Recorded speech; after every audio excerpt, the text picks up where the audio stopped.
What up, cappers, gamblers, punters, hustlers, low baggers? Happy Friday, March 25th to all of you. Thank you for watching Betting with the Bag right here at Pub Sports Radio, at the Pub Sports Radio headquarters here at the Southtown 101. You're probably wondering where Bobano is. Good question. We drank a lot last night, and he is not sitting beside me to start the show. So there's a lot of moving parts here in the show, and my coffee does taste mostly like Jameson, which you won't even really be able to see because it's a green bottle on green screen. So it just looks like a magic bottle of alcohol here, and one that I will drink. Oh, God! So we got DJ Big Boss now. It's looking at Ixnizzle right now. We got Daby Cab. We got Nut Flush Allen. We got Mr. Gokster. Gokster is not looking good, by the way. Gokster, I guess, I don't know. Tom Hanks in the movie Philadelphia? I don't know what the right example of what Mr. Gokster looks like right now, but not good. Thank you guys so much for joining us, man. Christopher Commentini, Brian Watson, Dav Fenn, Buzznut721, Puzzler, Billy Friedrich, Mr. Vape, Jay Peasy, and there's Cab spanking the bookies. We're going to switch the order around, and we don't have to. Like, I beat the shit out of the NHL card. I could cap the NHL card on my own. But we do have a bunch of NCAA cappers who are ready to rock, so we're thinking that maybe we just start with NCAA and see if Bobano rolls out of a ditch at some point here shortly. Brian Warner, Brian Watson, Michael Ervelina in the house, Res Mob, Brothers and Bets says, check your Twitter. Okay, okay. Get to the Southtown. But yeah, I'm a little lacking. The only thing that I've been focusing on is the capping and the boozing. That's the only thing I've been capping on. I've barely looked at my Twitter, and I apologize for that. Res Mob says, can you tell old one whole bouquet that he could use a ride? United Airlines 1478. Oh, nice. Res Mob's coming. 4 p.m. Say, Res, I love it. Okay, that's great news. That's put a big smile on my face. Dana Delp, ready to go, says Arkansas cash money. Yeah, we were all on it. I know that scares us when we're all on a play, but that was very important to the evening. Dan Kelly says, Jimmy the Bags Raps kicked my ass, took my money. I posted $4 in chat yesterday, so 2 and 2 plus money. Yeah, you still had a good day. I wish that was the only bet I made was the Raptors. That was extremely easy, you know. And we have a similar situation in NBA. We have another team that's swept the season series. Well, is going for the 4-game sweep of the season series, and you know, so we got lots of things going on right now. We also got Jose One Whole Bouquet, who you speak of. We have him down at the airport right now. He's picking up some cats at the airport right now. So we'll go live to him when the time is right. I can just see his forehead right now, and I can just imagine them sitting on those pillowy, soft, milky titties that Jose has.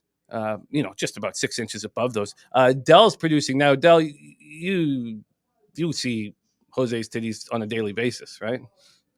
Every other day. It's a sight to see, that's for sure. Hideous.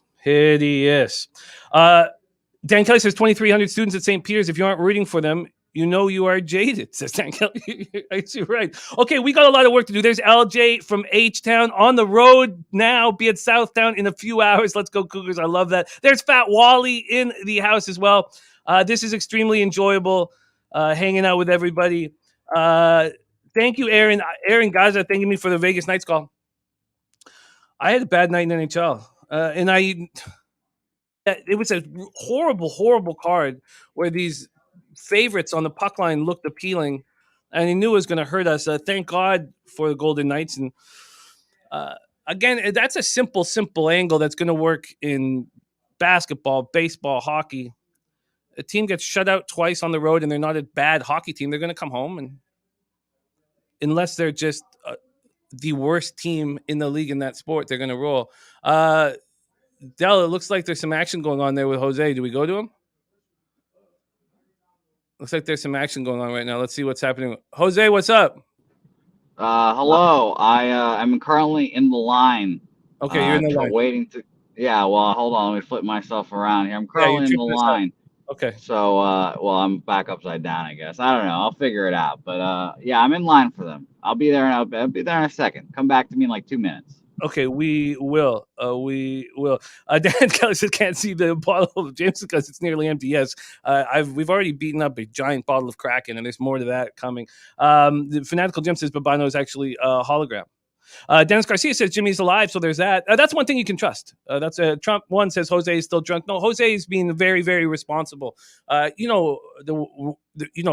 care so much about the show, and I care so much about the capping, and Jose is the perfect producer for me. I can message him at any time, and he's on point. And he was picking up cappers from the airport all day and night yesterday, so he was sober, very, very sober.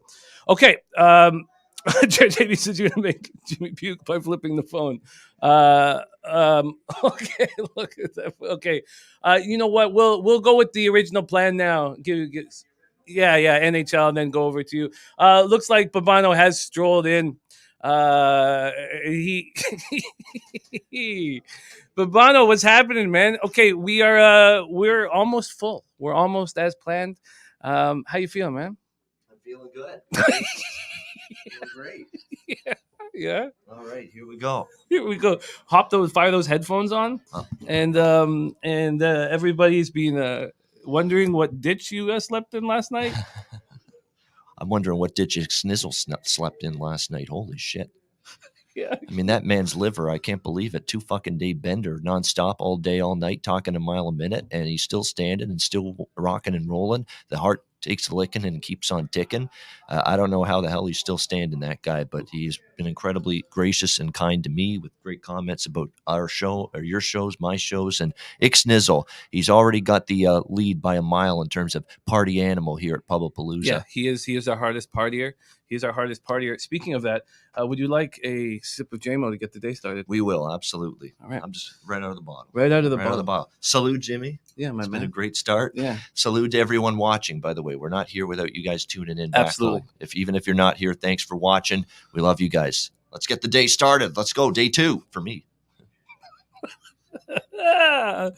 And you've come just with a phone to do all your work. That's how in control you are. I'll open up the laptop in a sec.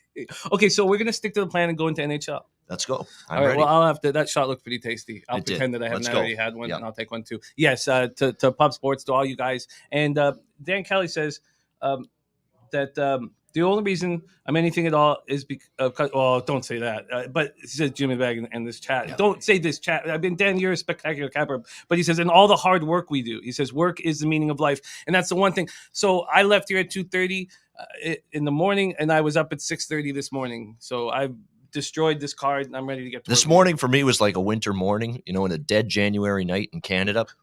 You're putting the keys in the ignition, you're turning the key, and it just, the motor won't crank, and that's what it was kind of like for me this morning, trying to wake up. But we got here, and unfortunately it didn't help that the fucking laptop battery was dead, so I had to stick around and get some battery life in it. But we're here now, we're ready. Okay, well, let's get right to work. I'm going to pull up the Action Network, so we have the odds. I'm going to pull up Sports Insights, so we know where the cash is. But I don't care about the cash in NHL, so we don't need to do that. And we have a short NHL card before we go into college basketball.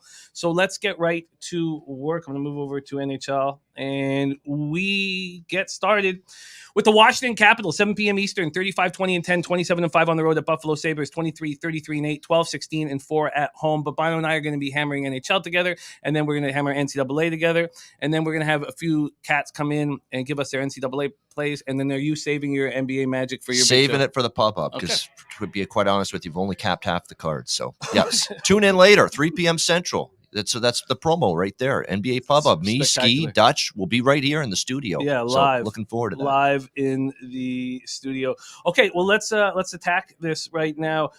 We have the Capitals opening up at minus 215. They're down to minus 200. This total opened up at 6. There's a 6.5 now on FanDuel. I had Ilya Samsonov listed when I capped it this morning, and I thought that I know that they're in the first half of a back-to-back, but I mean, they need wins badly, but maybe Samsonov tonight and Vanacek tomorrow is what they're thinking. But I wouldn't be shocked if they want to get the 2 points here against the Sabres, who are playing good hockey right now. Craig Anderson on the other side, being decent. Washington power play 19.7%, penalty killing at 80%. Buffalo power play 18.4%, penalty killing at 75.6%. Capitals come in off their second straight loss, 5-2 at home to the Blues on Tuesday night. But it's that home and road dichotomy with this team. They're shit at home. They go on the road. They've won 3 straight on the road, and they take care of business on the road. Kuznetsov is flying right now. He has a career-long point streak. It's now 10 games, and it's possible that both Oshie and Nick Dowd return to the lineup. Sabres coming off their third straight win, 4-3 at home. Because I know they'd won 5 of 6. I didn't realize they'd won 3 straight, but 5 of 6 for sure. And Tage Thompson, the Tage Thompson train just keeps on rolling. Amazing. Yep. So we know Washington is. There's just no way, and I said this against Pittsburgh. There's no way I'm gonna take a big favorite against the Buffalo Sabres right now. Right. So and then do I want Buffalo against a Washington team that's 27-5 on the road that needs to win this hockey game, that plays great on the road? And the answer is no. So then it's dog or pass for me. I'm not going against Buffalo. I'm probably going to put some of the dog in pocket for me in this game. +1 said they're 3-0. They're 5-1 in their last 6 games. Look what they did in the road trip against Edmonton, Calgary, Vancouver. The Edmonton game wasn't good, but the Calgary game, the Vancouver game, they had an outstanding road trip. They're actually getting some decent goaltending. Old man Anderson's actually been pretty good. Now, will we see him tonight's the question. I don't think it's been confirmed yet. For Washington, I just don't. They have been better on the road, Jimmy. That is a good point. They have been better on the road. They're coming off a bad game against St. Louis. I don't know what happened to them that game, but that's twice now. The Dallas loss over the weekend, because I watched that game. They are just giving up the blue line too easily on defense. I mean, it's just there's breakdowns defensively, and it's from guys you wouldn't expect it. John Carlson, of all people, just absolutely brutal in his own end on one of those goals that were scored the other night. So, when I look at the game here, Washington's a hard team to trust. I think the over's worth a look as well. Washington's been a team that's been trending over. I've been on a bunch of those. Capitals Blues was another over winner for me the other night. I think I'd look in that direction. Wow. And you were right. Tokarski confirmed. Samsonov and Tokarski confirmed.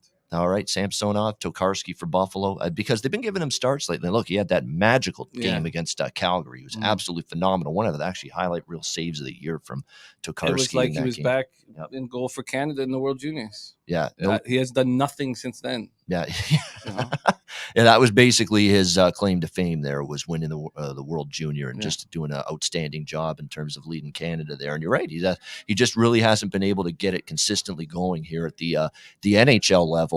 I would look at this as Buffalo at the plus price and the over in this game. I will be locking those in at some point. I think both of them are worth a look. I like the way Buffalo's playing right now. They've got some confidence, and we're seeing a lot of spots where we're seeing underdogs rise up and beat teams that should be better, should win the game, should get the 2 points. Look at Ottawa. We'll get to Winnipeg in a sec. Look at Ottawa last night against the Winnipeg Jets, playing for their playoff lives on home ice. You need points. Vegas is scuffling, leaking oil. They basically brought you back into the playoff race, and you're going to go out there and lose 5-2 on home ice to Ottawa last night. What they're going to do is their number one goaltender is going to come in. His name's Eric Comrie. Yep.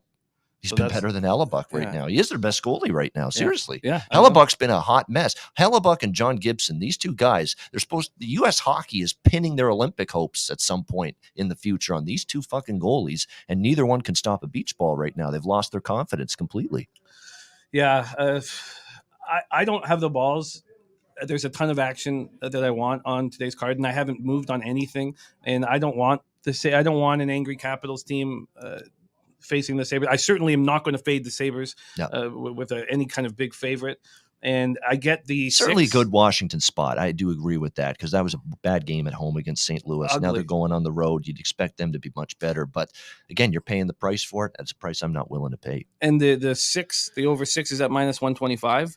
And I do not want any totals at -125 unless I'm completely 100% confident in the spot. And maybe I am here. God, there's some funny stuff going on in the chat. Okay, I'm just trying to stay focused. But some great stuff coming in from the chat. All right, let's move on to the next spot on the board, Bobano. But did you want to make either of those spots official then? That's a good question. Okay. Let me think Okay, with that. I'll think about it. Right at the end of the segment, we'll lock in what's official. 7 p.m. Eastern next up, Pittsburgh Penguins, New York Rangers, and the playoff series that we are all about to watch. Yep. Very, very exciting playoff series it looks like we'll be faced with here when these two teams go at it. Tristan Jarry and Shesterkin. We have Pittsburgh's power play at 21.1%, penalty killing 86.4%. That penalty killing has been really strong all year. Rangers power play at 26.7%, penalty killing 82%. And Shesty has not looked quite as spectacular the last 3 weeks or a month, but it's a long season. And, he's 42 games into it. And so, I get it. And Yari's been pretty consistent. C. James, Astute Chaos, Jared Jones, AUD, A Real Deal Prime, Tease, Love it. Thank you guys for rolling with us. Penguins had their 3-game winning streak snapped in a 4-3 shootout loss at Buffalo on Tuesday. We watched it right here at the bar, and it was wild. The Sabres just were looking very strong in that game, and this Penguins team needs wins, and they're looking to try to get home ice advantage. This total opened up at a 6, and Bet Rivers has moved it to 5.5. So is Sugar House and Unibet. Penguins open up at minus 107. They're taking money. They're now minus 120 or minus 125, and the Penguins are 8-2-2 over their past 12. And they had that 1-for-22 run on the power play. It was ugly. They've fixed that. They've gone 3 for their last 6. The Rangers had their 2-game winning streak snapped in a 7-4 loss in New Jersey on Tuesday night, and it was crazy. Zibanejad and Adam Fox opened up the scoring in the first period. And you're like, well, Rangers are going to take care of business. And then the Rangers allow 5 goals in the second period, 4 in 6 minutes, and then just 4 and 4 over the past 8. What do you think here? Take it away, Penguins, Rangers. Well, I'll hit on that point because you look at the first period against New Jersey, and it's like, well, Jersey's off a road trip. They're struggling. They can't keep the puck out of the net. Rangers just going to roll them over here.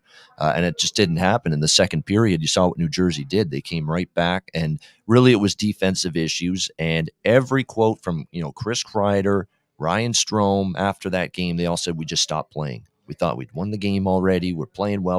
We just beat Tampa and Carolina last weekend on the road, back-to-back games. We just crushed New Jersey in the first period. We thought, hey, our work's done.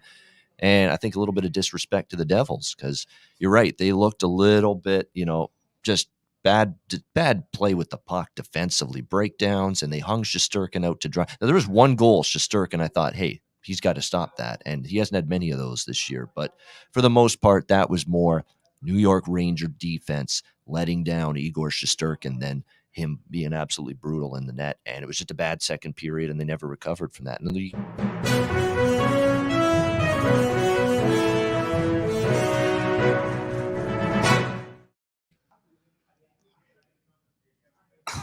Jose living in his car the last 2 days from picking up 1 million people known to man from the air. Hello, everyone. Hello, gentlemen. This is all of my friends. Here's Dutch Boy Fresh. Oh, Mr. shit. Pick, Whoa. and Connor Mack and everyone. Oh, Hello, Connor Mack shit. attack and Dutch. hello, Razor. Hello. Dutch. All right. And Dutch. Shot time? Is that what Razor just screamed? Are you guys coming? It is. Are you guys coming directly here to Pub Sports to Southtown? Yes, we will, because I have to produce the show. So, yes, we are. Okay. There you go. Producer, Cabby, he does it all, Jose. Yeah. Well, I'm leaving you guys now. Bye-bye. All right. Much love. Razor will be back for shots here in no time. I don't think we should force it until he comes in. Yeah, exactly. Let's make sure they show up. You show up, you get us drinking. There you go. So I'll tell you what. I see this market move towards the Pittsburgh Penguins, and I would rather have the Rangers with no vig at home than the Penguins at minus 120. And I get the under 6, but again, it's at minus 125. And if you take the under 6 in the Pittsburgh Rangers game and you take the over 6 in the Capital Sabres game and you're playing minus 125s, you go 1-1 and you lose money, and it's just not a position I want to be in. Yeah, I do. I'm going to actually, and I'm not an under guy, but this is such an under spot. I'm locking it in as an official play here. Penguins Rangers under 6 minus 125. The last time these two teams met, it was 1-0. In favor of the Penguins. It was a Saturday afternoon game. I remember it. ABC had it on. And it was a clinic defensively. Goaltending from Jari and Shesterkin, that game was terrific. I think you're going to get something similar. I do. The Rangers obviously are going to be awfully displeased with that defensive effort against New Jersey. Yeah. They're going to want to be better, and they take pride in being good, at least, and certainly Shesterkin as well. I think you're looking at a spot right now where you're going to see the Rangers definitely a better defensive at Pittsburgh too. Pittsburgh, they lost 4-3 in a shootout to Buffalo, the Red Hot Sabres. All of a sudden, I think you're going to see Pittsburgh probably want to tighten things up a little bit. So I like the under there in that game. It's an obvious spot to me. These are two teams that are capable of playing tight checking, low scoring hockey. It's a big game in the standings with the Metro Division with where it is. They're battling for second and third right now in that division. So the under definitely makes some sense to me here in this one with the Penguins and the Rangers. Dan Barnes just take the first period under. Penguins are 5-0 to the first period under in the last 5. Hoops 590. Thank you for sharing your hard work with us, my friend. Keep those winners in the chat. We love it. Okay, so Bobano's in. It's moved to 5.5 at Pinnacle. You can pay for the 6 at minus 126. You can get a cent better right now at Bet365 and other books, but I was certain I'd be able to find you better than under 6 at minus 125, but that's what we found right now, and I'll keep shopping. All right, let's keep rolling. Next up, 8 p.m. Eastern, Columbus Blue Jackets, 32-29-3, 14-16-0 on the road against the Winnipeg Jets, 30-25-10, 17-13-2 at home. Canada Life Center, Winnipeg, Manitoba. We had Jacksonville Zoe talking about this spot and saying, is this a smash spot for the Winnipeg Jets? And I said yes, but I haven't bet it because there's a lot of things going on in this game. And yeah, we can talk about how bad Hellebucks look, but we also need to talk about Patrick Laine and Roslovic coming back to the Canada Life Center for the first time as visitors. And that's the big story here. And I mean, there was the Pierre-Luc Dubois trade. Laine, 44 goals in 2017-2018. The first NHL player in 30 years to score 80 goals while as a teenager. And then he just gets shipped out of town like a cast off, like a bum. He had scored 12 goals in 45 games for them last year. Yeah. Then this year he's got 25 goals in 45 games, and he's really stepped it up for Columbus over the last bit. And I love him with that Boone Jenner line, but Boone Jenner's been hurt for the last little while. I'll have to double check and see if he has a chance of returning soon. Columbus comes in off their second loss in 3 games, 5-1 at Pittsburgh on Tuesday night. They looked awful. Jets on the second half of the back-to-back after losing 5-2 to the Senators. Both teams are coming off games where they looked awful, but Winnipeg is 9-3-3 over. Oh no, they're not. They had won 4 of their previous 5. Excuse me, 4 of their previous 5 before this. Take it away here, Bobano. Jackets, Jets. Yeah, over 6.5 for me. It's just the Columbus overs are just continuing to pile up profit for me. It just except the other night, 5-1 against Pittsburgh fell just short. But I had Pittsburgh team total over 4.5. So the good news is we got the team total there. But I think there's going to be goals. Comrie's been good. This is not so much anti-Eric Comrie. This is Winnipeg, I think, needing to come out, put up a show offensively against Columbus tonight after that debacle against Ottawa. I definitely think the Jets are going to score their share of goals. Columbus is riddled right now. Like, is Merzlikins available tonight? I believe he is. Yeah. Which, thank goodness for them, because it's Korpisalo. He's done for the year. Yeah, Korpisalo. He's dead. He's not going to come back this year for the Columbus Blue Jackets. So he's out. They would have had JF Berube if Merzlikins wasn't good to go, but it's going to be Elvis, I think. I still like over the total. Columbus is ragged defensively. I don't trust them. I think Winnipeg can score goals, and I don't trust Winnipeg defensively.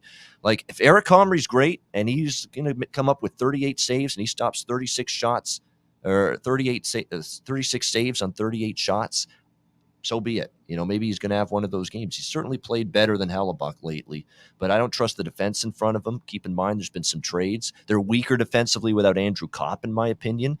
He's a good player away from the puck, great forward away from the puck. Gives you offense too, but he's very good defensively as a forward. They miss him. I mean, when you're giving up 5 to Ottawa, that's not good. I think Winnipeg will score probably 4, I would say, and I think you can get 2, 3. Or at least 3 from Columbus, and I think 4-3 game, 5-3 game for Winnipeg. I think Winnipeg will probably win the game, but I would look more toward the over here, 6.5. Over 6.5. We can get you minus 117 at Bet Online. Sounds good. I have a real fear that Winnipeg plays better defensively and Comrie steps up. That over 6.5, by the way, at Bet365 is minus 135. So you're getting 18 cents cheaper at Bet Online. Yeah. See, at that price, I'd pump the brakes. Minus 135. So why do you think this has gone from minus 192 this morning and plus 120 on the puck line to minus 165 and plus 140? It's probably just anti-Jets sentiment. I mean, can you make heads or tails of this hockey team right now? I can't. Are they in? Or are they out? Are they selling or are they buying at the trade deadline? I don't even think Kevin Cheveldayoff knew the answer to that. Like, they really don't know where they're at. I mean, they're really caught in the middle between a rock and a hard place right now. They don't know if they should be a playoff contender, and they don't know if they should sell and look toward maybe next season. And I think the team's kind of playing that way. Like, we think we're still in the hunt. And just when we get back into it, we're going to lay an egg in an absolute clunker last night at home against Ottawa. It's a maddening team. I don't want any side in this game because I just don't know what we're going to get Winnipeg one night to the next. And I hate dealing with teams at this stage of the season, Jimmy, that are like that. It's just you don't know when the puck drops one game to the next. Am I going to get good Winnipeg? Am I going to get shitty Winnipeg? Horseshit Winnipeg? You got horseshit Winnipeg last night. What are you going to get tonight? I don't fuck if I know. Well, that's the honest feel I've got. Yep. I need to make heads or tails out of why this move has been so drastic towards Columbus. Like it's a huge. Sure as hell isn't huge anything move. injury related, because I looked at the injury report. It's not really anything to do with that. This is a good prop game. It's Jimmy mentioned it. The players playing their former team. Lion A and Roslovic for Columbus, probably PLD for Winnipeg. Look at props for them. Shot on goal, goal scorer props, points. These are going to be motivated players, especially on the Lion A side of things. Like that was just we're done with you type of trade from Winnipeg to deal him to Columbus. Yeah. And I think tonight's a night where if Lion A's got that personal pride and, really wants to stick it to the man, so to speak, he's going to rise up. And look, we got a guy that's been in terrific, blazing offensive form for the better part of the last, month or two for Columbus as well, Patrick Lion A. So definitely props. And Roslovic, look at his offensive game lately. It's taken off. He's scoring goals. He's finding the back of the net. He's contributing. So I think when you look at it, they'll definitely be able to. They're good prop looks, both of those guys tonight. And Bjorkstrand, too, because I've been on Bjorkstrand props a lot, and he keeps on cashing in as well. I'm just shocked. It's mind-boggling that there would be this big of a move. Slaughter's messing with us, but in a good way, in a really good way. Okay, let's move on to 9 p.m. Eastern. We have 2 more games in NHL, then we move into college basketball. And we have a whole bunch of cappers who are going to tell us their looks. We're going to start with Bobano, then we're going to move through. We got Cab. It's going to be really fun. Also, DJ Big Boss going to give us his college basketball looks. And then we have Darryl Rice joining us for NBA. So we got a lot going on. Also, Boston Knicks going to tell us how he's attacking the UFC card tomorrow. And there's a couple guys like Nut Flush Allen that I just like to have on camera and to say what up. So, and also, if Nut Flush is listening right now, I'm not sure if he is. We'd like some NHL. We got a parade of special guests coming up, so stay tuned. Yeah, so I'm gonna reach out. I'm gonna send a message to Nut Flush Allen. Okay, let's go. Philadelphia Flyers 21-32-11, 8-17-5 on the road at Colorado Avalanche 45-14-5, 25-4-3. We're at the Ball Arena in Denver, Colorado. Carter Hart versus Darcy Kemper. Carter Hart's been playing better this year, and now he'll have a career because we look like he might not have one after last season. Kemper 39-2, 2.39 goals against average, 923. Save percentage and a vote of confidence from Joe Sakic, who stuck with them and says, you're our guy. Philadelphia power play 13.4%, penalty killing 75.4%. Colorado 24.7% power play. That's 78.7% penalty killing. Just sticks out like a sore thumb. Philadelphia on the second half of back-to-back after snapping their 13-game road losing streak last night in the 5-2 win at St. Louis. And Hayden Hodgson, the debut of Hayden Hodgson last night out of Lehigh Valley. And he looked good. Avalanche had their 4-game winning streak snapped in a 3-1 loss at home versus Vancouver. They went 1 for 5 on the power play. They had been 6 for 10 with the man advantage previous to that. And they're just huge favorites here. Huge favorites. What do you do with the open up at minus 435? I mean, it's ridiculous. And this total is sitting at, it's opened at 6.5 and it's dropped to 6 with a bunch of books. Take it away here, Flyers Avalanche. So always back-to-back on the road is never easy, and then this is always one of the tougher back-to-backs. When it's not only back-to-back on the road, it's altitude, thin air of Denver, the mile-high city. So this is obviously not a spot I'm looking to back the Flyers, but what do you do with this if you like Colorado? I mean, it's minus 380. Puck line's not even a value. The reg line's not even a value. Maybe you could try a minus a half, in the first period. Maybe because they jump out strong. Obviously, they're not going to be thrilled losing to the Vancouver Canucks the other night. And this is a team that's at home off a home loss. That hasn't happened very often, and they've been very good in that spot, Colorado. So, this is a tough game. I mean, it's just, over. I'm not going to lay minus 380 with it. Colorado looks like one of those teams. You're going to be able to pick your spots going against them laying these numbers. I mean, they're not going to be locked in. They're not going to be dialed in every night. They've got bigger fish to fry in the spring. They're thinking playoffs, especially now that we're about a month left in the regular season. This is really when for those contending teams, it's like, man, do we really have to play another shit regular season game against some horrible team? It really starts to get into your mindset, and you think about the bigger things that are on the agenda in about a month from now when the Stanley Cup playoffs begin. So, yeah, I mean, Colorado should probably win the game, but I don't like favorites in this spot with, a team that's looking toward the postseason like Colorado. If anything that I would look at, and I'm not going to make this official, but I'll throw it out there. Maybe you go first period puck line. Yeah, Colorado minus a half. You get around even money. Yeah, minus 110. Yeah. It's the only value I think that you can extricate for Colorado in this game. Yeah, I get it. There's a lot of need for us to drink more for whatever reason. They want us there. There's a lot of need for them to drink more, and they want to. So let's just see where we're at with 60 likes. Okay, well, you get us to 75 likes, and we'll each hammer By the way, here's shot. a good live betting, because I'll do some live betting. We'll be here probably watching the games tonight. I'm for sure sure. of it, Yeah. because it's Yeah. the meet and greet tonight. But there's no doubt that if it's tied or Philly somehow has the lead going into the third, I'm hammering Colorado in game, because the third period of these home games is really where the opponent starts to hit the wall physically in the thin air and the altitude. Colorado comes on, their depth wears people down, and it's a back-to-back on the road for Philly. So if Philly gets off to a good start, they're tied or they're leading after two. That's a good in-game spot, I think, for Colorado going into the third. Yeah, I feel that. I get that. They'd have to be down 2 goals, I think, to get a decent number. If they're just down 1 goal, I don't think you'll get a decent number.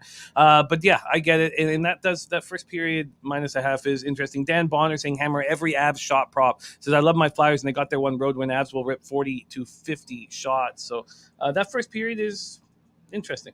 -1/2 at a pick 'em, basically. All right, let's get into the very last NHL game and then move on to college basketball, because I know everybody wants to talk college basketball. Arizona Coyotes 20-39-4, 11-17-3 at the Calgary Flames, and we have just a similar situation to the one we just talked about here, where we have a huge favorite. Flames open up at -435, and it's been similar movement as well. This total opened up at 6, and a couple books have moved it to 6.5. You have Vemelka versus Markstrom, and did you see who stood on his head last night for the Dallas Stars? Wedgwood? It's terrific, yeah. Wow. He's done that a few times. He's had a decent year. He's had a solid year, I think, He for has. Arizona/Dallas. Coyotes coming off their third straight loss, 4-2 at home to the Kraken on Tuesday. They looked like they were getting, stringing wins together and not being the worst team in the league. But maybe we need to tap the brakes on that. Schmaltz, Ritchie, and Clayton Keller are looking very good offensively. Flames coming off their second loss in 3 games, 4-3 at home versus Sharks on Tuesday. They blew a 3-1 lead and lost in regulation. So here you have the Avalanche and the Flames both coming off losses, both enormous favorites, and very difficult to make money off of it. We're also going to see Ryan Carpenter as centering the fourth line, and you know who's going to sit on the bench? Yep. Sean Monahan. Yep. What a fall from grace. Yep. Take it away here. He deserves it. He's been garbage. He's been terrible. Okay, he's shown a little spunk and been in some scrums the last few games. So what? You got to produce. You're paid to produce. You're supposed to be right there, 1A, 1B with Matthew Tkachuk and Johnny Gaudreau. And Elias Lindholm, you're supposed to be right up there with those players on this Calgary team offensively. And where the hell is his offensive game gone? It's evaporated completely. So I think it was time for him to at least get a demotion. But Darryl Sutter's cracking the whip even harder than that, just taking him right out of the goddamn lineup. I mean, wow. I mean, that's talking about sending a message right there. You know what? Darryl Sutter's great at messaging. And sending messages, just, whether it's things he says, whether it's things he does. And after the loss against San Jose, which was a shocking loss because they were in control of that game, and San Jose comes back and wins. And it was not a good night for Jacob Markstrom. Great season, not a good game, though, against San Jose. Misplayed the puck a few times. One of those goals went in from a bad angle. And Darryl Sutter sent his goalie coach, Jason LaBarbera, out to talk to the media, saying, this was on your guy. You talk to those guys tonight. You answer the questions to the media. Yeah. And that was Darryl Sutter's way of basically, come on, Markstrom, you got to be a lot better than that. I think he will be a lot better than that tonight. Usually he's good off a bad game, too. Markstrom going all the way. If you're a Canuck fan, you know how good he is after a bad game. He's usually been very reliable when he doesn't play well the night before. This looks like, to me, if I'm going to bet this game, it's team total both ways. I'd maybe look Calgary team total over, and I'd look Arizona team total under. I think those would be good considerations here, because I don't want to get involved in the money line, reg line, anything like that. -370 favorite. I think this is a team totals pathway for me. I think Calgary could get to 4-1, 5-1, or 5-2. I could see something like that in this game. Arizona goes under their team total. Calgary might go over theirs. So the team totals for each team, Calgary over, Arizona under. I'd look that way. Yeah, it's a really ugly NHL card, and let's move on to NCAA basketball. It's 11:40 a.m. here, and we're 25-30 deep. Razor sharp picks here. Look at that, C-Mac in the house. We're like 30 deep in the bar, in our section of the bar. We got. They're all getting here now. Look at the place is packed. Yeah, it's jammed. It's jammed on. It's gonna be a Ram Jam Slam. Yeah. So I don't like this card at all, and I'm going to have a ton of basketball action here. I do have some interest in Winnipeg, but I'm very confused by this giant market move towards Columbus, and that's that. And then I guess I like the Avalanche first period -1/2. I think they come out really tough here. So I'm going to have more thinking to do. You're on the over 6.5 in Columbus, Winnipeg. You're on the under 6 in Pittsburgh, New York Rangers. Did you want to add Buffalo and the over in that spot, or are you going to keep that from there. I will add the over in Washington Buffalo, Okay. with a strong lean to Buffalo. But we'll I think that's going to be a smaller bet for me as well, the Buffalo bet, because Washington is coming off a bad game, and I like the over more than the side in that game. So we'll just make Washington Buffalo official for the show right now. So the over 6 at -120 available right now at Pinnacle. All right, let's lock that in. Over 6 at -120. Cheshire Cats is money in the NHL tonight. Well, I guess I'm just lazy, or I don't look. We saw what the big favorites did last night, but that first period -0.5 from Colorado seems like an appealing look. But Real Deal Prime also with you on Buffalo, a money line. Diesel says, "Can we get razor sharp picks on?" Yes, we can get razor sharp picks on. We got a whole troop coming in here after me, so we'll get them all. Okay, let's move on to college basketball. That's Yes. what everybody wants to talk about. We were there. Oh, and Sweet also, 16. Nuke Worker is asking about the long drive contest that we had yesterday between Mr. Gokster and Boston Nick. All I can tell you is I made money off of it, and we will show you the video at the end of our show. So that will be the final video here at the end of the show. Today will be the long drive contest between Gokster and Boston Nick. Boston Nick 60 pounds on Gokster, and it was close. It was close. So it was fun. It's gonna be fun to watch that. All right, let's get to work here. We get to college basketball first. Tell us what your feelings about the AT&T Center and what you saw last night. Yeah, it was great. It was great. I mean, a great environment, especially for the second game. I mean, Michigan-Villanova, a little bit of not the greatest game. It was all right. I like those boring games. I cashed the under. Yeah. All of the day. Yeah, it's a great game if you had the under. One of the best, most intriguing, exciting games you'll ever watch if you had the under for sure in that game. But no, credit to Villanova. I mean, they did a great job. Hunter Dickinson, we were talking about this, and Jose was right by me when we were talking about this. He was missing a bunch of layups at the rim, bunnies, shots he's got to make. And then at the defensive end, I mean, he's slow as molasses back there with his footwork. Terrible. I mean, he just couldn't stay in front of anybody. Someone got the first step on him. They're gone to the brim. I mean, just terrible defensively he was in that game. So I hate to put it on Dickinson, but it wasn't great. Brooks was kind of not the way he was against Tennessee, and Villanova wins that game. Yeah. And they do what they do. They execute in crunch time. They make their free throws, and they advance there. I thought Houston-Arizona was a great game, back and forth. Credit to Houston. Every time Arizona got it close, they made a run with big shot making, with Fabian White. Kyler Edwards was outstanding again in that game. The defense is just tenacious. It just locks you down when they need stops, and it got them up to a double-digit lead, and it was just too much for Arizona to overcome. Wasn't Benedict Matherin's greatest game either, the Canadian, although he's had a great season. He's got a great future, and Houston just keeps, in my opinion, being undervalued, undersold.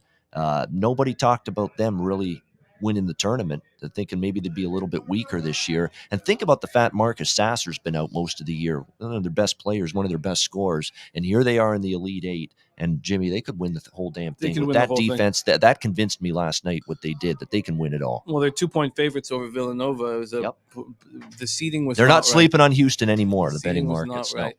And there he is, Razor. They need to see you, Razor. They need to see you. Want to grab a few cups and we'll get a shot in, man? Okay. Okay, 2-point favorites, Houston. Houston was tenacious, ferocious on defense. What a very, very dangerous basketball team. All right, let's get to work here. We're going to get a bunch of different cappers giving us their thoughts. Are we going to, do you want to, when the guys come in, add the third capper and keep Bobano and I on? Yeah, sure. Okay, that sounds great.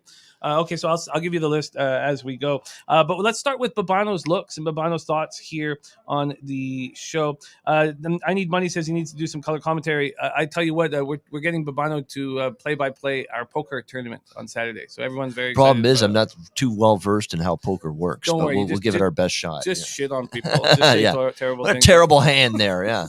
All right, let's go. East Region Sweet 16. And we start with the mighty Peacocks. And what a performance through the round of 64 and the round of 32. And here is your Cinderella squad going up against the Purdue Boilermakers. Nutflush Allen has a bet on the Peacocks to win the entire NCAA championship. I told him if they win that I will tattoo a giant peacock on my back with his face winking at me. That's what I told him. Fucking Peacocks are going to win. Team called the Peacocks going to win. Now there's an image. We're at Wells Fargo Center in Philadelphia, Pennsylvania. This is at 7:09 Eastern. And here I will want to talk about where the cash is and all those things. So I'll bring that up right now. And let's move over to college basketball. And let's go. Here we go. And see what we are dealing with. God, it's taking a second here. My bad. Let's get this going. Here, as this is coming in, we have St. Peter's opening up as 12-point dogs. That's moved to 13, and this total is dropped from 136 down to 135. St. Peter's looked very good. Took out Kentucky in overtime, showed that there was no fluke whatsoever when they beat Murray State by double digits. And then you have the Boilermakers who destroyed Yale like it was nothing and then beat Texas by double digits. So two teams getting hot at the right time. Are you betting St. Peter's, Purdue? I am taking a small shot on St. Peter's, but I got to admit, I'm not as confident with them tonight as I was against actually Kentucky. I took them, and I felt they could hang with. That was a big number, and Kentucky, obviously ends up losing outright. And then Murray State, once they got that Kentucky win, I said they're going to ride this wave. And I felt really good about St. Peter's in that game against Murray State, being able to slow down the racers, no pun intended. They were able to do that in that game against Murray State. And that's been the key, Jimmy. It's been their defense. Their half-court defense is terrific. It's been outstanding all year. Now, people don't recognize it. People don't give it the accolades it maybe deserves because they play in the Metro Atlantic, the conference that gets shit on year in and year out. But nevertheless, they deserve a whole lot of credit, and Shaheen Holloway, the head coach of that St. Peter's team, deserves a lot of credit for the way they defend. They guard the man. They don't let the ball get past them. I think they do a terrific five-man job, defending that end of the floor each and every possession. They're going to need to do that tonight because they're facing obviously one of the better offenses in the entire country. Purdue is one of the most efficient teams in college basketball. The biggest fear I have, Doug Eddard, of course, has been such a phenom for St. Peter's that he's just been shooting the lights out. He's got an NIL deal now. He's signing deals left and right from this 2 wins that he's gotten here going into the Sweet 16. So he's got to shoot well again here tonight for them. But the biggest concern I would have for St. Peter's is who's going to contain Edey. They have their front court's undersized. There's going to be really no matchup that they can win there against him. So this could be him feasting. If you like props, access to props, Edey certainly should have a big game for Purdue. Can St. Peter's probably going to have to live with him, Jimmy, having a huge game. Can you shut down Ivy? Can you take away Stefanovic? Can you take away Travion Williams a little bit? As long as you keep those other guys in check, you can maybe live with Edey having a huge game and still maybe be able to hang around in this game. So, I've been on the St. Peter's Express since the beginning of the tournament with 2 winners, with them catching the points. I don't love them as much tonight, but I'm going to take them at least small, plus 13, 12.5, 13. Plus 13, and it looks like that's going to move to 13.5. Yeah. So I'll go against that move. I mean, very, very, very interesting. Okay. And that's the talk in the chat. Can they handle the paint? But we have a first time I get to meet him in person here. I'm very, very excited. Razor Sharp Picks in the house. Razor Sharp, man. Good to see you, man. Razor, what's good, man? So good to finally meet you in person. Nice to see Here you he guys is. in person. Nice to see everybody Yeah. in the chat. Rotate. Oh, we're going to just dip. I got some cups for us. I heard it was shot time. It is shot time. It is. It's going to be shot Not that I time. take a lot of shots, All right. but I will today. Oh, that's good. Yeah. You're trying something new. Fill her up. Yep. I even get a seat. There we go. Good to see you after all this time, See you, man. How are you? Doing? Good. You guys kicking ass. I got There a we big go. Gambler's First Glance play for later. I'm looking All forward right. to it. Good You want- stuff, which is good. can you He's drop it on the show long-term for win us? percentage. Drop is it pretty right good now there. if you Okay, want. dude, All right. we don't have headphones for Razor. Is that gonna? Okay, sweet. Okay, why don't we get a gambler's first glance? Elliot says release the Kraken. We polished off the last bottle of Kraken. There's not a new bottle here for me. I need a new bottle every morning. That was part of. For me, it's that's a on my good rider. thing. It's on my I wouldn't rider. survive that. The Kraken. Okay. What sport is gambler's first glance in? Razor? We're going to college basketball. Ooh, the timing is good. Well, then let's have a shot here. You guys, Salute. Razor, finally get to hang with you, Salute. man, Razor and Sharp. everybody. Good to see you for the first time. salute. Good to meet you. I love it. Respect. That's a great job with the horse streamings, by the way. And I'm going to be on one, I promise, at some point. Yes. Ooh, hiya! Only the Kraken really makes me hiya, but that Jameson's pretty nice, pretty smooth, and gave me goosebumps. All right. We have Razor Sharp Picks joining us live in studio here at the Southtown 101, our Pub Sports Radio headquarters. And we have Razor Sharp Picks giving you a live Gambler's First Glance, brought to you by Mia Khalifa and Jameson. Take it away, Razor. I'm going to the Miami, Florida, Iowa State game. I'm looking at the over in this game. I locked in my $300 play over 133. We had some big reverse line movement. First of all, line opened up at 130. It's now up to 133, except 66% of the cash. No, 67% of the tickets are on the under. 88% of the tickets are on the under, and the line has gone up 3 points. Also, some big key trends for this game. The over is 4-0 in the Hurricanes' last 4 games as a favorite. Over is 10-3 in the Hurricanes' last 13 neutral site games. The over is 11-5 in the Hurricanes' last 16 NCAA tournament games. And then on the other side, you have the Cyclones. The over is 7-2 in the Cyclones' last 9 NCAA tournament games as an underdog. They're also over 6-2 in Cyclones' last 8 games after allowing less than 50 points in their previous game. I think Iowa State's going to try and slow down the pace, but Miami, Florida is not going to let them. They're going to push the tempo, and I believe this game's going to get over pretty easily. That's why I locked it in for our Gamblers First Glance play of the day. It's available at 131.5 right now at Pinnacle. Gamblers First Glance is in. Gamblers First Glance over 131.5 Keeps good, please. from Razor Sharp. Please. I would love that. All right. All right. there By we the go. way, Razor Sharp pick, lovely car guest, and he might have a story to tell you about one Dutch boy fresh, which something unfortunate might have happened to him this morning. Not too good for Dutch. He was one of 24 people, and they left his bag in Vegas.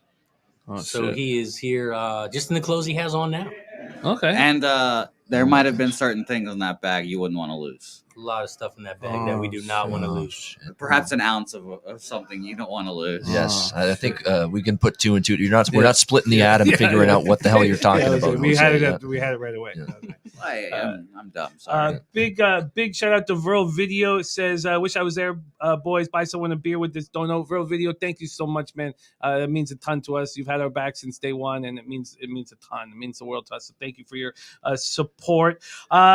There we go. Gamblers First Glance over 131.5. And Razor, my man, can you let the Pop Squad know what shows you're on? What are you doing here? Where can they see you and what's going on? Definitely. So every Friday night we have Cash It Friday starting at 7 o'clock p.m. Eastern right here on Pub Sports Radio. We're not going to be live tonight, but we will be live Sunday.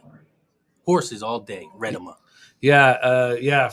Retama, man. I'll be right there with you. We have the barbecue before, which I will care very little about, and then I'm going to be ready to hammer the horses all day. And then we have the Triple X Comedy Show with Jason Rouse at night. So we're in business, man. In a business. James says Jose over there dry snitching. Sorry, I'm feds. Okay. He's been undercover the whole time. Okay. The whole time. Razor, thank you so much, man. Gamblers First Glance over 131.5. Thank you for stopping by the show, man. I can't wait to hang with you. Appreciate you Man, guys. we're just getting We'll started. take some more shots later. Yeah, We got a big day ahead. Meet and greet later. Yeah, Tons of shit we're going down. just getting started. All right, let's move back a little bit. And there, Nate Dogg sending $20. Nate Dogg, thank you so much, man. Jose taking a lot of heat there. Nate Dogg, $20 dono. It means a ton. Yes. Man. Thank you so much. Thank you for thinking about us. We'll never sell you anything. We just want to cap with you and succeed with you, and it means a ton, man. I might, but he won't. Yeah. We do sell people things, Jimmy. You always say this, and I say, you always say this, but I'm thinking in my head, we do sell merch. Please go pick up some merch. Sure. No, I Go got pick that. up some merch. That'd be nice. We do sell you the merch. So do that. All right, let's see. So I'm going to lock you in on plus 13 with the Peacocks. Plus 13. By the way, what Razor said about the over in that Miami game, I'm on we'll get to it. I like Miami.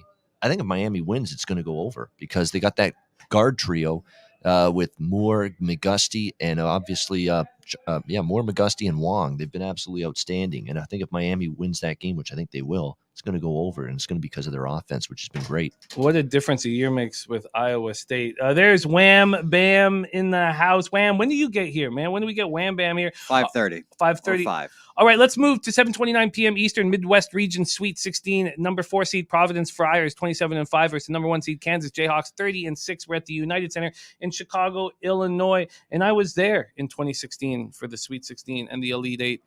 Went to all the games there, and I still have my key card from my hotel. I know you might think you're just a Hoarder. Yeah. but I you know what? It was one of my favorite weeks of my life, and I don't give a fuck. Let's move on here. We have Providence, who faced South Dakota State off the top, handled them comfortably, and then smashed Richmond right in the mouth. Beat them badly, 79-51. And we have Kansas, and Kansas has been looking good now for about a month, looking very, very strong. They destroyed Texas Southern, which is no surprise, and then they handled Creighton. They didn't beat on Creighton, but they handled Creighton, and here they are. So let's just take a couple of looks at the. First, we're going to take a look at the market. You have Kansas opening up as 8-point favorites. That moves to 7.5, then to 7, and now we have our first 6.5s on the board. So obviously, I thought that Providence as a big dog number has got value. This total opening up at 141 is now up to 141.5. And then when we go over to the cash in this spot right now, we have 71,000 tickets in. The value is the biggest line value, according to Sports Insights, is on Purdue and Providence. They're the biggest line value on the card here. And with Providence, 65% of the tickets, 79% of the cash. So that explains that. And then 84% of the tickets, 77% of cash on the over. Take it away here, Bobano, Providence, Kansas. Yeah, I have a Providence in this game, plus the points. I'm buying in finally. It took me a while. I think this narrative of them being the luckiest team in college basketball, driven by Ken Pom, which sets the line, which sets the market in college basketball, has left this team just undervalued game in and game out. We just saw Kansas struggle with Creighton without their point guard, Ryan Nemhard, and they basically were. That was like a 2 or 3 point game with about 5 or 6 minutes to go, and Kansas had to work harder than that in that game than maybe they should have. Now, look, their offense has been a lot better since Remy Martin's joined the team. He's been a difference maker for Kansas. I think for the Providence side, I like their toughness, their physicality defensively. I think they can really do some damage and neutralize at least McCormick a little bit on the inside. I like the way they're playing. Their guards are shooting the ball so well. And Providence at times has not been great offensively this year, but boy, the tournament rolls around and all of a sudden you're seeing this Providence team really shoot the ball at a very high level. And defensively with Ed Cooley, they're going to bring it at that end of the floor. I think there's a close game. Providence is a tough team to blow out. You know that? And that's what it's going to take for Kansas now. 7.5 point favorites in this game. So, I know the public is actually starting to favor Providence here. A lot of the public is backing Providence because look, even they've tuned out the narrative. If anyone's going to tune out this luck narrative, and you see Providence blow out South Dakota State and blow out Richmond in the first 2 games and look as impressive as they have. So, and I think just the coaching of Ed Cooley and the way they play defense, it's going to be enough to keep them in this game. So I'd look to the underdog. Is that something that you want to make official? I will. Okay, we're going to line shop for you on Providence, but I can understand them staying in, and as long as we can still get a 7, I get it. So I will line shop for you. We have 2 games left that we're going to talk with Bobano. Then we're going to start rolling through. Then after Bobano, we are going to have DJ Big Boss, Daby Cab, and other college basketball cappers give us their looks.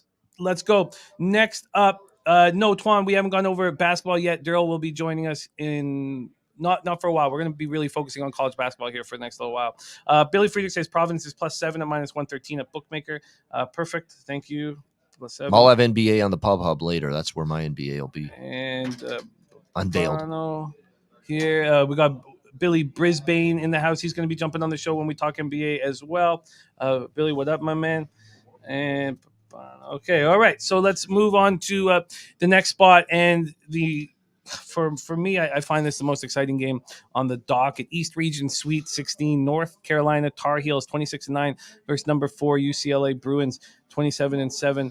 I had North Carolina and UCLA. I had this matchup in my bracket, so it's all the way through. If I didn't, I'm second place supposedly. I haven't looked in the Pub Sports Radio fucking bracket because I had Kentucky to win it all, so I just stopped looking. But so much has gone. I'd probably do the same, yeah. So much has gone right, except for this terrible move from Kansas to Kentucky.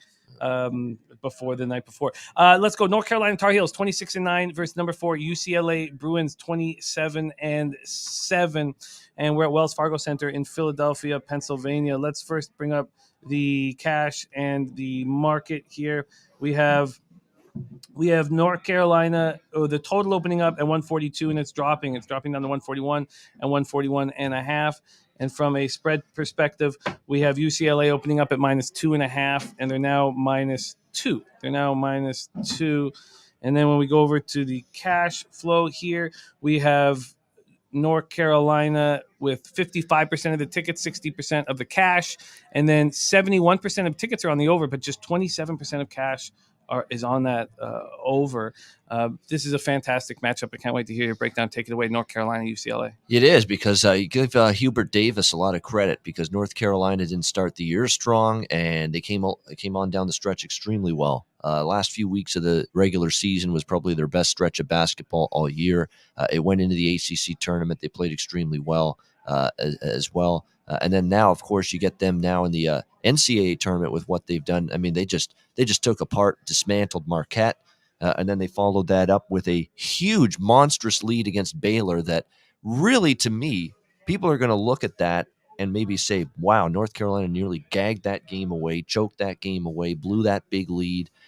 I don't know if I'd make too much of a – you certainly don't want to blow a 20-plus point lead even against a team like Baylor, who are defending national champions. But at the same time, you lost a guy that's been the straw that stirred the drink lately for North Carolina, Brady Manick, when he got ejected in that game. And that's exactly the moment where that game changed for North Carolina. And that's when Baylor started to make their run.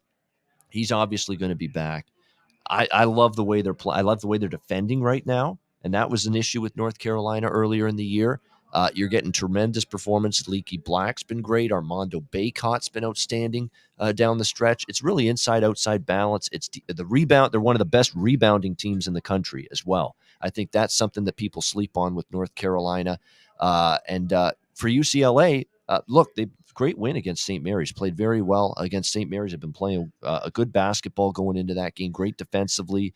One of the better St. Mary's teams, I think, in recent years. UCLA just did away with them. But the Jaime Jaquez injury still concerns me. He's going to play. I have no doubt he's going to play. Like, this is not a situation where I'm expecting him not to play. I expect him to play. But Mick Cronin says in his press conference yesterday how effective he'll be, I have no idea. He basically just point blank was blunt, was honest with everybody, and said, I don't know how effective he's going to be, because there's still concerns about lateral mobility off that ankle that he's dealing with right now. So that definitely bothers me here. And look, I cashed with North Carolina against Baylor, plus the points. I think you did as well. Oh, yeah. You were on the North Carolina side there. I wish I had the balls to money line some of these things. I don't know why I don't even put a slice on it. It was all on the 5.5 for me. But I was very confident going into that game. And then, of course, capping is a cruel mistress. It's a great game. North Carolina's peaking right now. UCLA is a formidable foe, of course. You know, they've got all that experience from that team that went to the Final Four and got their hearts ripped out by Gonzaga last year, by Jalen Suggs at the buzzer there. But Jaquez is back from that team. Juzang's back from that team. Tiger Campbell. I mean, they've got everybody back from that team. They've got experience. They should be able to handle spots like this. But I'm telling you right now, I like North Carolina here. I'm making that official, getting the points +2, +2.5. And I like the game over the total, because I think if North Carolina covers, they get their preferred pace. Just get the ball moving up and down the floor, get a little bit more of an up and down breakneck pace style of game. That's what North Carolina wants. And look, UCLA is one of those teams. When they play a team in the half court, they'll slow it down. They're willing to play, a half court, lower possession game. If they play someone that plays faster, they'll go a little bit faster as well and play up to them just a little bit. So I like the game over the 141.5 as well, a modest total in my mind. Okay, you got the +2.5 -107, and then you are adding the over 141.5 at -109, over 141.5 at -109. To Billy Friedrich's point, Tiger Campbell is a huge, huge factor in this game. When he plays well, UCLA is terrific, and they win. Mm-hmm. When he struggles, that's when they're vulnerable. So the point guard play for the Bruins, not that point guard play doesn't always matters, point guard play in every basketball game, pro or college, but specifically with UCLA, it seems when Tiger Campbell has a good game, he's making shots, his assist to turnover ratio is good. Those kind of things are happening with Tiger Campbell, that's a better UCLA team. I like it. My man Elliot V is UCLA win margin 1-10 at plus 168. Says I believe there could be more plus money, but I think that's the number. Dutch boy fresh in the house, man. Yeah. What up, Dutchy? How they leave my bag? I know, man. That's an aggravating, fucking terrible situation, my man. That's terrible. No, and we'll have I know. we'll have to have a quick drink Yeah. with Dutch. We can't just Yeah. not Let have. me fuck up the situation. No, yeah, Oh, that's. thanks, Jose. Tell me what to do. Yeah, this fucking guy. No, I'm sorry. Dutch, this is my domain, Dutch. Now you're in my Big house. shout out to Jose for picking me up in his Prius. No Here problem. we go. Come on in, my man. My Just be NBA like, Club yeah. Hub compadre. Yeah, Here we go. Cheers, Let's man. go. With the Cheers. camo. Get that Salute. Salute. Dutch boy in the flesh. Yes. Dutch boy in the flesh. Yeah, man. Dutch boy flesh. Yeah. Wow, that's a good one right there. Dutch boy flesh. What are we talking? Put the throw the headphones on. We are talking round ball, Dutch. Yeah, we're talking NCAA. We have Bobano just moved on North Carolina, and while he did that, Elliot V's on UCLA, and Ron Crawford spreadsheet play of the day is North Carolina first half. So Tar Heels. I like it. I like it a lot. yeah, A lot of Bruin love. A lot of Bruin love from them from C-Mac, Ski. You know, but them Tar Heels, man. They got out against Baylor. They almost gave it away, right, Bobano? They did. But they found Manic a way. got ejected. That's what turned that. Yeah, game. that elbow, the bullshit elbow, right? But they almost gave it away. Bad foul calls, and then Hubert didn't know his players were in foul trouble as well. But I think they got out of that. They're going to take the momentum. They're only 7-8 deep. They'll find a way to beat the Bruins, but probably fade them game 2. yeah. Is there any spot on? There's truth to that. The short rotation teams with limited bench, the second game in 3 days is a little tougher for them. Yeah, but Love got to attack. Don't settle.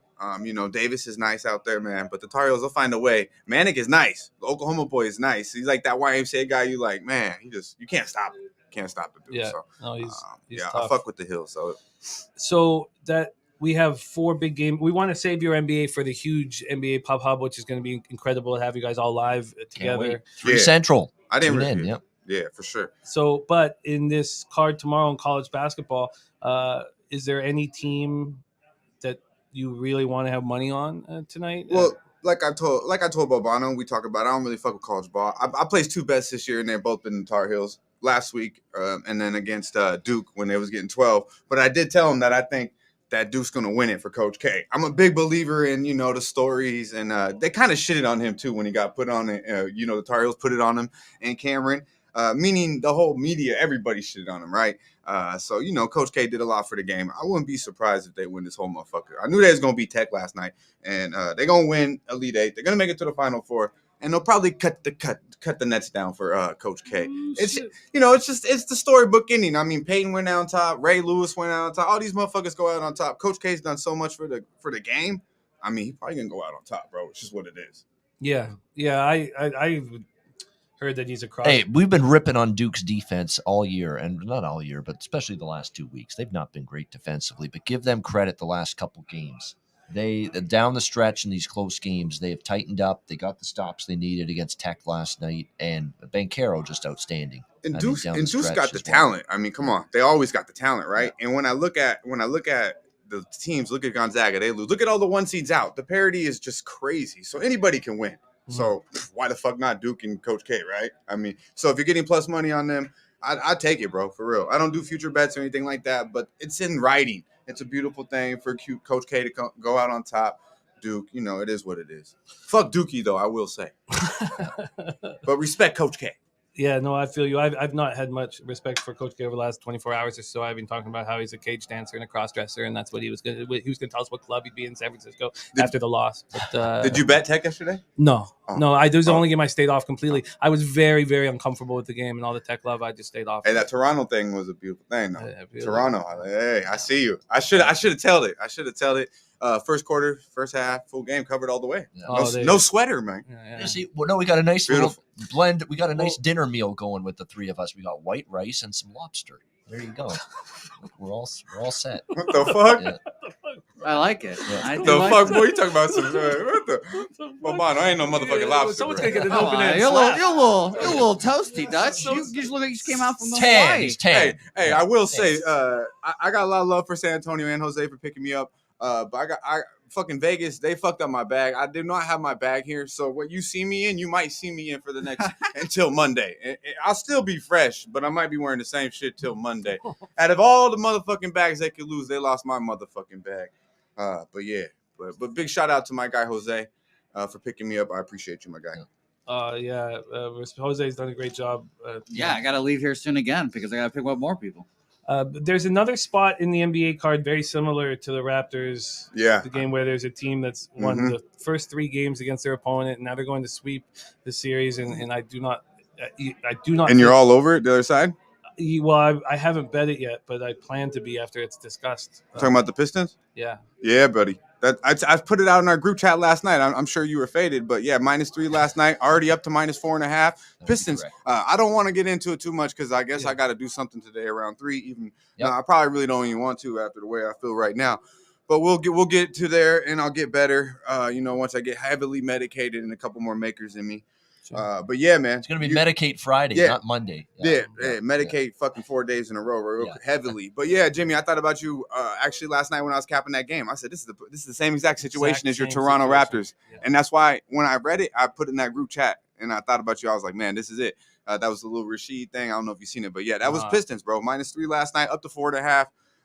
That's a good look. Yeah, and Casey's doing some interesting things with the Pistons with roster and like sitting healthy players and doing stuff that fucks with our capping. It makes me uncomfortable, but he's a guy who likes to tell everybody, look, this basketball team's beat us every time they played us this year. You're gonna let them sweep the series? Like what they do against Toronto, right? Yeah, because they shitting on him, and he's like, hey, he gets his boys ready. So absolutely, 3 losses in a row to the motherfucking Washington Wizards. I mean, the Wizards, I guarantee they haven't beaten anybody 3 times this year other than the motherfucking Detroit Pistons. So absolutely, we fade the Washington Wizards, and Bobano knows of late the Pistons, man. What do we do? When's the last time I bet Washington? I can't even remember. My man Bobano's on the Pistons a lot too. He kind of got me on the train a little bit. I took him against Atlanta. Yeah, because I usually backwood the bitch, but I realize when you're 12-2, 14-2 against the spread, let me fucking eat too. Let me eat. Just because it's a bummy ass team, they got talent. Well, Dwayne Casey bitched earlier in the year. He didn't have his set rotations. He had a different starting 5 every night, and that was a challenge early in the year. And he's still got some key cogs out, but at least he's had Cade Cunningham lately, and he's had a more stabilized starting 5, and it's made the difference. They've been a better competitive team. Cade's last game was the best plus-minus any Pistons had since 2012. Yeah.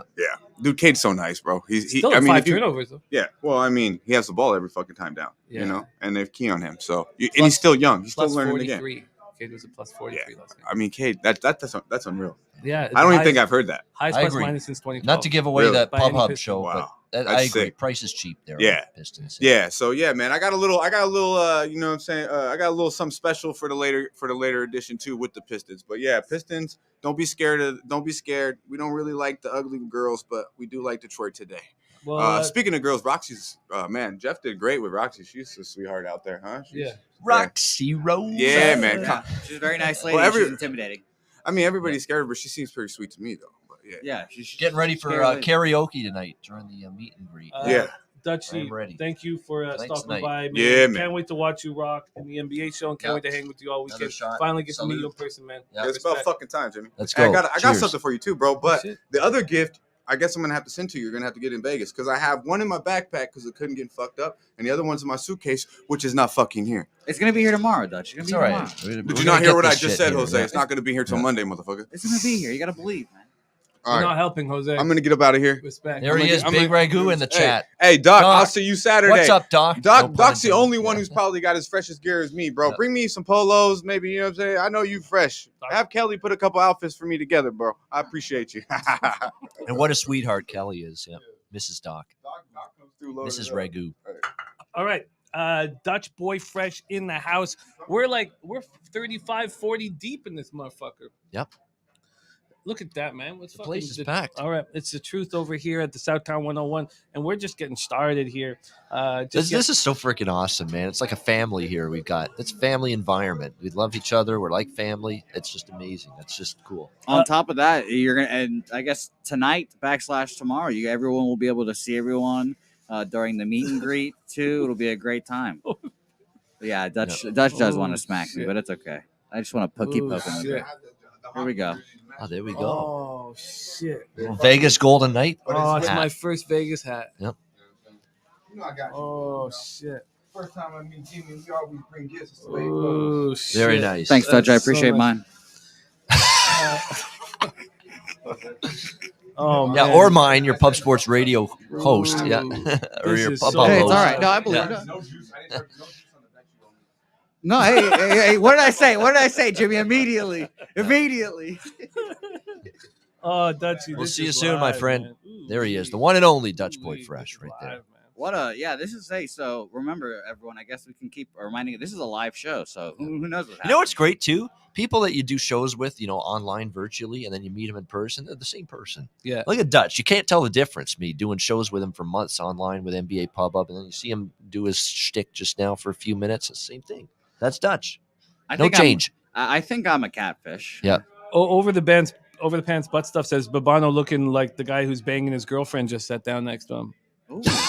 Yeah, and then Bobano called him a lobster. Yeah. It was very strange. Very Yeah. strange. Well, shout out to Over the Pants Butt Stuff, by the way. You love athletes, Jim. Former SF Austin. You can't not notice the difference in tan. basketball player with Jimmy and Underwood. I with him. Yeah. Are you serious? Yeah, he was a player under Coach Underwood when Stephen F. Austin made their Sweet 16 run. I believe we talked about it when we talked about how shit. shitty of a person Underwood is. And Oh wow! that made me bet against him every year. Wow, respect, man. Yeah. Wow. Over the pants butt stuff. I might be wrong about that, but I'm like 98% sure I'm right. Okay, well, let's keep rolling. We have one more game, Bobano, and then we're gonna have Daby Cab come in with us. And Breaking news from Jose, Brad Underwood, odd duck. Yeah. Midwest Region Sweet 16. You've already prefaced this game a little bit, so we don't need to do too much. And when our guys come in now one at a time and give us their looks, we're not gonna rehash everything. But we got Miami at -2.5, -115. Right now at Pinnacle. I just felt the Jameson come up a little bit and I brought it back down. 131.5 is the total. We've already heard Gambler's First Glance. Our guy, Razor Sharp Picks, give us the over 131.5. And I know you're very interested in this game.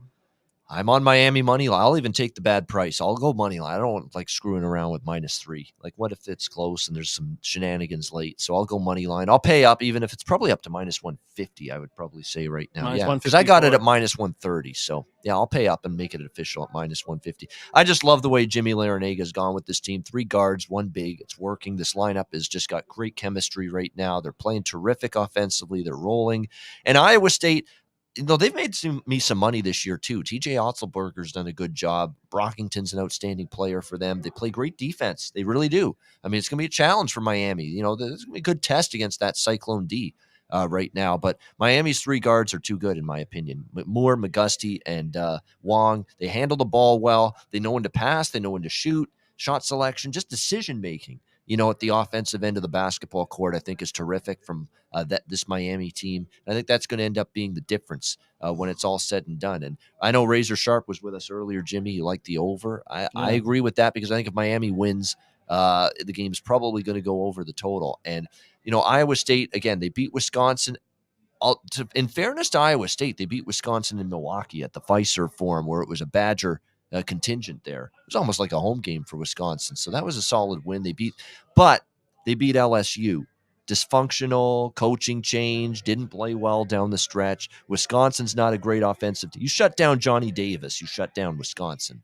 And Iowa State did that. This is going to be a different challenge for Iowa State. I just like the way Miami's playing. Not only you beat Auburn, you handled them start to finish. You were in control that whole game. You didn't give Auburn a sniff of them believing they could win that game. That's how good Miami was in that game. They're playing too well. I think they win this game. They advance to the Elite Eight, so we'll go Miami money line. All right, we'll lock that in for you right now. Miami money line. Jose, let's get Daby Cab in here, and let's get that rolling. So get DJ Big Boss on deck if you could as well. And thank you, my friend, for handling that for us. So we're gonna I'll get. stick around if you like. I'll just I'd like that, hang yeah. back. Yeah, and no, it's great. just Yeah, I'd sit like that. back, kick my feet up. My work is done today. I'm going to listen to everybody else now. There we go.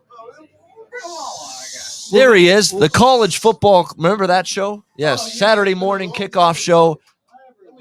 We've got an all-star crew there with Big Ragu, DJ Big Boss, Connor Mack, and me, the college football show. Hopefully, God willing, we'll be back this fall. Absolutely. I miss you. Absolutely, my man. Good to see you. Absolutely. DJ Big Boss. Can I get the people a what up, though? We live, baby. Boss, my man, you can throw the headphones on here as well. It's you've added so much joy to my life, and we've only been hanging together for 4 or 5 years, and you've added so much joy to my life. I can't wait to have another few days getting to roll with you, my man. Absolutely, man. It's officially been 5 years because I just talked to Gogi, and Gogi said he was 23 when we first met, and he's 28 now. So officially 5 years, man. This is the 5. We did the big 5-year thing. It's been 5 years, man. It's been wonderful, man. I appreciate everything you do for me. Oh, fuck, man. It's like times 1,000. But we had some good times in my man Bobano too, because he holds us down over there on the football show every Saturday, man. We put in the work and then we get it done. He just called Dutch Boy Fresh a lobster. You know what? That's the insider. Maybe that's the video, right? The camera making him look that way, but that was a thick shade of red right there that he was. Dutch was nonplussed. Okay. We got DJ Big Boss here rolling with us, and he wants to talk college basketball. He wants to give us his looks in college basketball. Are there a couple games that you're focusing on? Are you hammering them all? How do we set this up for you? I've been doing great this college season, in this tournament right now. Believe it or not, I was doing, against a lot of cappers and what they think, I've been doing a lot of teasers because there's been a lot of value in those teasers, taking the dogs with the big numbers. On the teaser, I hit my 4th teaser last night. Taking the dogs, even though I did take Duke, but I teased it to some plus money. To a plus line, and it's been working for me. So in today's card, absolutely, I'm looking to take St. Petersburg in some type of teaser because the numbers up there. Is that a team in Russia? St. Petersburg. Is that a Russian? Or is it? St. Peters. I'm sorry, St. Peters, man. But I'm hoping that Sister Tampa, Jean, Florida. Yeah. I'm hoping that Sister Jean comes over from Loyola, Chicago, wheels up. For St. Peter's, and we cashed that one as well. So I'm definitely putting that one in something exotic. I really like Iowa State on the money line. They've been impressive. One thing, I had to move a little away during the tournament. I moved away from the numbers so much, and I just go on, the eye test. That's like one of the main things. Like what you see is usually what you get, and that's where we're going at right now because we got Miami, who's really been playing at a high level during the tournament, and that's what we got with them. We got Houston been doing the same thing as well. And then we had this Iowa State team, and this Iowa State team's been playing great defense. Even though they took some bad losses during the season, they stepped it up a little bit. But the thing that I like about them is that they're big inside and they expand. They based around defense. So defense wins championships, so I'm definitely defense travels. I'm definitely looking to play them plus the money. plus the points. And a little bit of sprinkle on the money line as well. Oh shit! So you're gonna go heads up with Bobano? Absolutely. That's that. It's a swing in the park, but wait a minute, he's taking St. Peter's. Oh shit! He's on the same side as me. Yeah. Iowa State. Iowa State. Sorry. I guess you know what got me all fucked up was just you mentioning last night. No, Sister Jean. And can you just regale me for a second? see Carol back there in the back. We go way back. That's her sister Donnie, and we have Marilyn over there to your left. Oh shit! And we have Miss Gloria. She makes a great apple pie right there on the left, man. Those are great women right there, guys. Oh shit! You guys, hurry up and change it for these guys falling in love or something. I don't know. DJ, let me tell you again. Ixnizzle got a woman of the night on the dance floor in record time. So I need to see some of that from you this week. Yeah. I can't wait to see it either. Hey, man, I'm a DJ at 20 years. To get a woman on the floor, that's like, eating a sandwich. I can't wait to rip Brooklyn Zoo tonight, karaoke style. Hey, if Pub Sports had me, I could have the ladies come down from the senior center. I could DJ some old folk music for them that they love and want. And, whatever you guys do with these ladies, at the end of the night, it's between you and their social worker. She's exhausted. She's just tuckered out. Yeah. Let me She's tell worn you, out. She's beaten down. Yep. The George Gervin Senior Center. Shout out to George Gervin. Shout out to George Gervin. That's where you got to go. I got the George Gervin wristband. She's ready for a little I got nap the before wristband. 3 o'clock dinner. She's exhausted. Yep. Now, see when I see things like that, this lady, man, she took her meds and she may be getting some type of side effect. So, you just lay her down for a little while, rub her back a little bit, you know what I'm saying? And, when she comes to, you come to. Okay, St. Peter's at plus 13 for DJ Big Boss on the Peacocks. Nut Flesh Allen has the Peacocks to win the championship, and I told him that I would tattoo a peacock on my back with his face on it, winking. A large one. Of my fullback. Wow. Full back tat. No, it has to be a tramp stamp. Let's add that too on there. No way, full back. Has to be a tramp No stamp. fucking way I want a little tramp stamp. I'd rather have the full back on my shoulders, No. on my neck, No. on my head than a little tiny If you're gonna- tramp stamp. You gotta- Go in all the way if you're going to get it done. Yeah. Okay, Boss is on the St. Peter's Peacocks, the mighty Peacocks. Yes. By the way, DJ, later tonight, some people have been asking for you to come on as a guest for No Clean Sheets. Your good buddy Alex Classic Picks and Flash Gordon want to see you again. Oh, man, not my guy Flash, man. Yeah. They want to see you tonight. The show's at 7. I would love to have you jump on for a little bit to say hello. By the way. I'll tiptoe through the door, see what y'all. No Clean Sheets sounds a little. Yeah, you know. I don't know. You know, what I'm saying? DJ. So, out You here, see the ladies. I've seen out here they do this drag thing, and I'm not involved with that. So I'm gonna tiptoe through the door, see what's going on, and if so, I'll be happy to be a guest. All right, good. I can't wait. I would like, Jose, for you to put together a picture of Coach K somehow in drag, because I think that Coach K would look real good as a woman. With his 100th win, that's great. Yeah.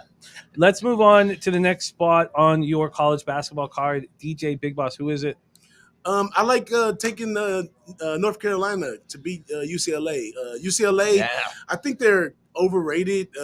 They spotty. Like, I've been cashing on the unders with UCLA simply because they shoot a lot of 3 points. They'll come down, shoot up a quick 3, brick, and they'll go play defense and come back and try. They'll do it 2 and 3, 4 times before they either make the 3 or decide to shoot a 2. So I've been smashing the unders with UCLA. I'm not too sure. I mean, I think the line setters probably got it on point today, but 141.5 is kind of standard.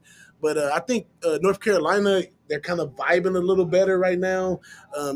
Last year this time we was looking at North Carolina totally different, and this year they got a little chance. So I think they get past UCLA. UCLA, they have some nice pieces, but I can't say that they necessarily play together, soundly all the time. So I think in this big spot right here, I think this is a spot where UCLA goes down. I like it. You have North Carolina plus We're thinking the same thing. Do you want, for my record keeping, do you want plus 2.5 minus 107, or would you like the money line at plus 126? Give me the plus 2.5, because I'll probably, just for y'all in the chat, man, I'll probably add that to the St. Peter's teaser. They'll get even more plus money with a team that I think going to win outright. And then Iowa State, Miami, and Providence, Kansas. You making moves there? Or you sticking with those two spots? Providence, Kansas. I'm totally passing on that one, man. That one right there. Kansas been spotty. They've just picked it up into the tournament, and coaching over there at Providence is really good. I don't think they have such, great players, but I think they play really well together, and with their defense, they can pull it off. So we've seen Kansas. The bad side of Kansas is bad, and the good side of Providence is good, so it's a wishy-washy game, but at the end of the day, I think Kansas could, if they stay on the high that they're on, they have like 4 or 5 top 100 players on that team. So anybody can get hot at any time on that team. So if you like Kansas, go ahead, lay the points. But if you believe in defense and what Providence has on, the Big East Conference, then taking Providence and teasing that up, that's not a bad spot either. But I'm not going to be taking that in my teaser, though. I pass on that one. We need Kraken. Yeah, we need a shot. Everybody got a shot. I didn't get a shot. Oh my god! Don't worry. I told. Oh my god! Slaughter's the best. Get a Ryan Coke or something. Yeah. No. It's straight fucking booze and that's it. No Is that mix, it? man. No mix? Not on this show. All right. Oh yeah. The rules have been set. Slaughter knows that Kraken's about to come. God, can I just take a second to mention he's the coolest motherfucker and makes things so much fun. And he's Absolutely. And we got to meet his son Cash, who's a great little basketball player. Jeff's great. Jeff's just low key and he's just money in the bank, and I'm very, very proud and thankful to work for him. Hey, all I gotta say, if you missed this, you missed this. You know what I'm proud of? There's 100 million worth of cappers in this building right now, man. When I started working for Pub Sports, doing videos of any kind, there were like 200 subscribers on the channel. 200. Look at how it's grown since then. Look at we're at 5 figures now in subscribers and counting. It's tremendous to see it. There it is. Yeah. There it is. Uh-oh. This Uh-oh. is what this is going to be. Woo. This is going to hurt. It's gonna hurt nice. It's gonna hurt I need a nice. quick sip of water. I've already hammered half Where's that the water bottle. here? Where's the ice water? Yeah, exactly. Okay. A little. All right, let's get right to work here at Big Boss, dangerous right and now. we have Daby Cab on deck. So Daby Cab going to get ready to go. Please, glasses in, fellas. Glasses in. Yes, it's in. DJ Big Boss, I enjoy hanging with you enormously. I'm so happy that you are here, and it just means the world to get to spend more time hanging with you. All right, so here we go. I've been waiting for this right here, man. Guys, I have a little surprise for Big Here we Boss. go, right Looking here. for So some of the best fried chicken. Yes. I want to vote see for what that. his honest truth is. Don't lie On screen. camera. Yeah. On screen. Don't lie. Don't Don't lie. besmirch the Southtown So cuisine. wait, Yeah. Slaughter, Yeah. Slaughter, come.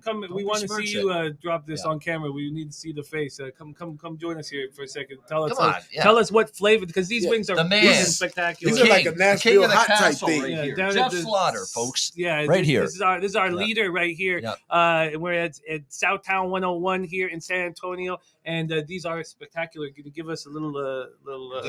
These are fried chicken. It's a rice batter, Uh-oh. and it's pre-cooked, but we fry them twice.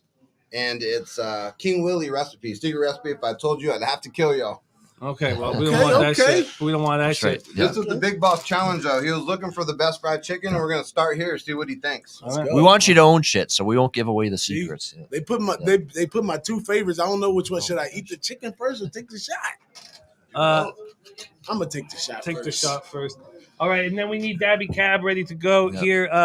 But Big Boss, this is to you, man. Hey, Yeah. man, Thank this you is for- to all of DJ us, thank you man. for coming It's been a down here, long man. time, Great friend man. for a long time. Great Love colleague you on guys, shows. man. Love you, Phenomenal. Cheers, everybody. Cheers. Pubapalooza. For all my folks in the chat. Cheers, you guys. Ah, that was nice. I like that. Oh, Jesus. It's a little different than the Jameson. Yeah. It's a little different. It's just a little different. The Kraken tastes a little different. It does. It does. Now for the wing. Release the Kraken. There you go. So I'm gonna go after the drum because I'm Sure. a drum guy. Sure, get that in there. You know, the flats are for girls. Okay. Yeah, flats are for This bitches. this has kind You of. thought watching the Seattle Kraken was dangerous to your health? Try that shot I'm right gonna now. see if Yeah. y'all can hear the crunch right here because it's really crispy. It's gonna crunch. Oh, God damn! Oh shit! Oh, what? Yeah. Wow. Oh man! Uh-oh. I'll assume all good things, right? Oh, no. Big Boss?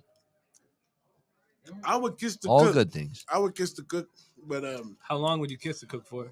Oh, Jimmy. likes very wings. briefly, depending on the cook. Very briefly. Well, then you don't like the wings. Then that's what I've learned. Well, I'll kiss him. That's going far. God damn! I gotta kiss him for. Oh no! But if you bring me some ranch, I'm gonna kill the rest because it's a little spice, but the crunch is lovely. They're fresh, hot. Yeah. I'm gonna give it 8.5. 8.5. That's a good score. Pretty Out good. of 10. Beat that, Colonel Saunders. 8.5 out of 10. Yeah. I like how as Kenny V comments his razor in San Antonio, he pops right in. Yeah, Pops right in. Drink some milk. Yeah. Man, this is Wow. going to be a lot of fun. We have DJ Big Boss on North Carolina plus 2.5 and minus 107, and the Peacocks. You know, it's funny when you talk about the flats are for bitches. I don't know if I edited that for myself. I think the same thing about ranch, though. I don't respect ranch. Oh man, Well, that's where you're wrong. It's blue cheese. No. If you're a ranch, you like ranch. Yeah. Both Yeah. actually. I Ranch and blue cheese. I actually prefer a good blue cheese Yeah. over ranch because ranch is a little overrated. I From agree. place to place, ranch I always changes. choose blue cheese. You know, there's no standard with ranch. It goes from far left to far right. Ranch is for children. But a good Ranch blue is for toddlers. cheese. Child a good right blue here. cheese. Is someone asking who the hell is Ian? It's me, Bobano. Who is that? People think of me as Bobano. I do have a real fucking name. He's Ian drunk. Cameron. Look, he's drunk. Don't Ian get in his face. Cameron. His name's Yeah. Ian. His name's Okay, Ian. we got to bring in Cab. All right, But man. you're the truth, boss. I'm definitely gonna take these with me. Yeah. Please do, and go Definitely get your take ranch. these with me. Yeah. Go get Oh, your fuck ranch. that And, ranch. and while you leave, please go Well- grab a cab while you do. I could do a blue cheese would be nice though too. I'm gonna take your advice on that one. Thank you. Pass me a blue cheese if they got blue cheese in here. Oh, Jeff come on. just got it. You Jeff If think- he ain't got no blue Yeah, cheese, come then on. I gotta Come take on. him. Don't I disrespect the Southtown I 101 gotta take bar. the hook off of it if kitchen he ain't like got that. no blue cheese. You No, get no, an 8 instead of 8.5. No, it's that hook stays. But man, I appreciate all y'all in the chat, man. You know, if you in here, this is a wonderful team. I've been a part of this team for years now. Me, Bobano, Multiple Jimmy, platforms, but we're we on the go best back, platform man. right now. We, Pub we have Sports some Radio. of the best vacations together. Pub Sports, wonderful place to be at, man. You know, they really, really good people. They treat us well. And hey, come join the team, man. You know, it's open. Any of y'all come Yeah, out man. here, hang out with us, come meet us. You know, chop it up. You know, it's all good, man. Appreciate y'all. We're looking to add, not subtract. yeah, we want to grow stronger. Yeah. There he is, DJ Big Boss in his Nikes, looking sharp. Look at that. Yeah, take Look take at your those shoes are from. take your Yeah. headphones off before you. I just do it as a DJ all the time. Oh man, I did not expect to get this twisted on. Okay, on so, show. I'm a little. I'd just like to remind you that this is a little peek behind the curtains. Cabby. Hello, Cap. Nice to see Cabby. you. Daby Cab. guys. But Jimmy yesterday, after the show yesterday, kept repeating that his womb was polluted and that he could not keep this up. He could not keep this up, Yeah. drinking in the mornings and drinking on the shows. And now he's drank maybe the most he has so far. My womb is so polluted. That's Jim.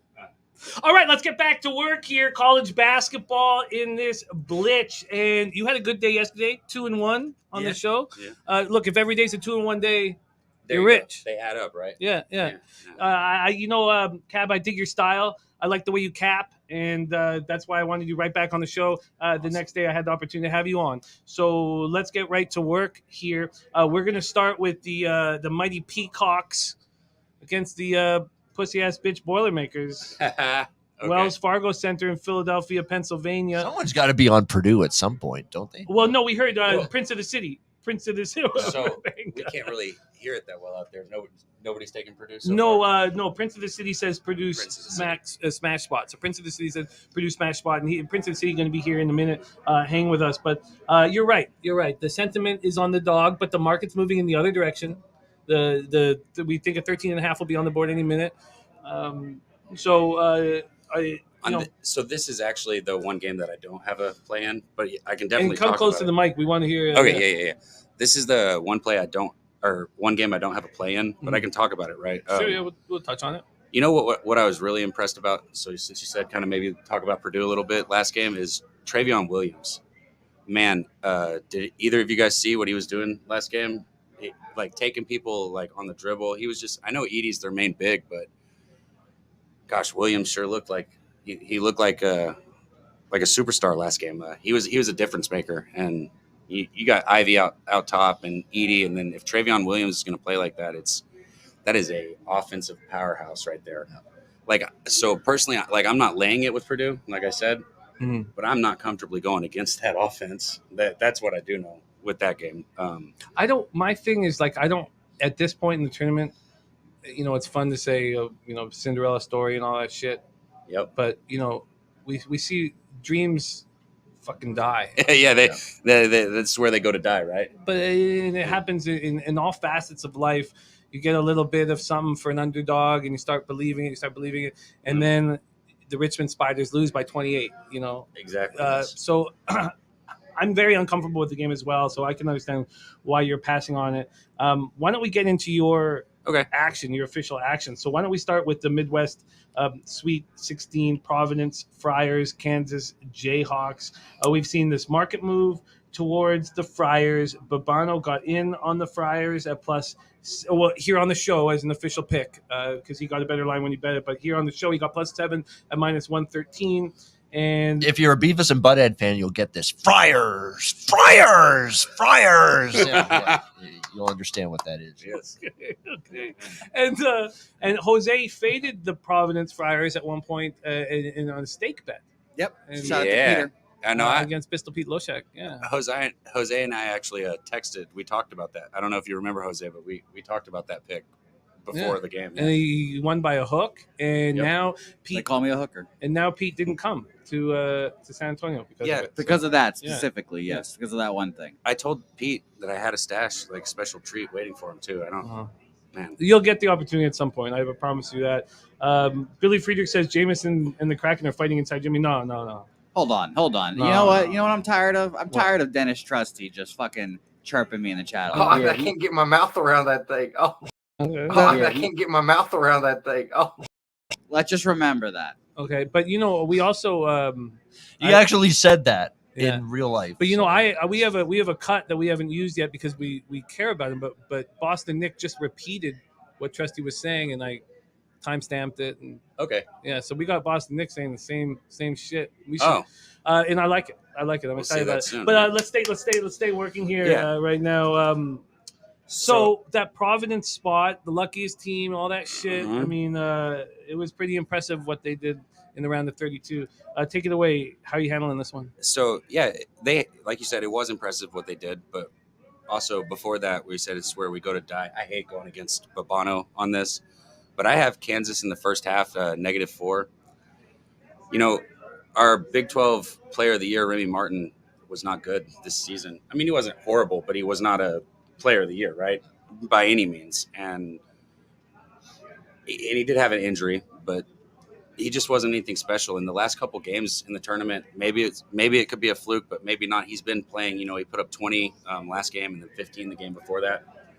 And when he comes in and creates that space for McCormick, it just opens up the court so much more for Kansas. And obviously, I'm not even talking about Abaji. This is a very, very powerful team that, I think a lot of people are, I hate to say sleeping on Kansas, but I don't hear people talking about Kansas in their finals. I don't hear them talking about them as their team to win it. And this is a very talented team, right? It makes me want to smash my computer because I've got Kansas in the final against Kentucky, but I moved at the end, like literally hours before the tournament, to Kentucky from Kansas, and that makes me want to smash my fucking computer because I think that they're the I don't know whether I think that they're the most they have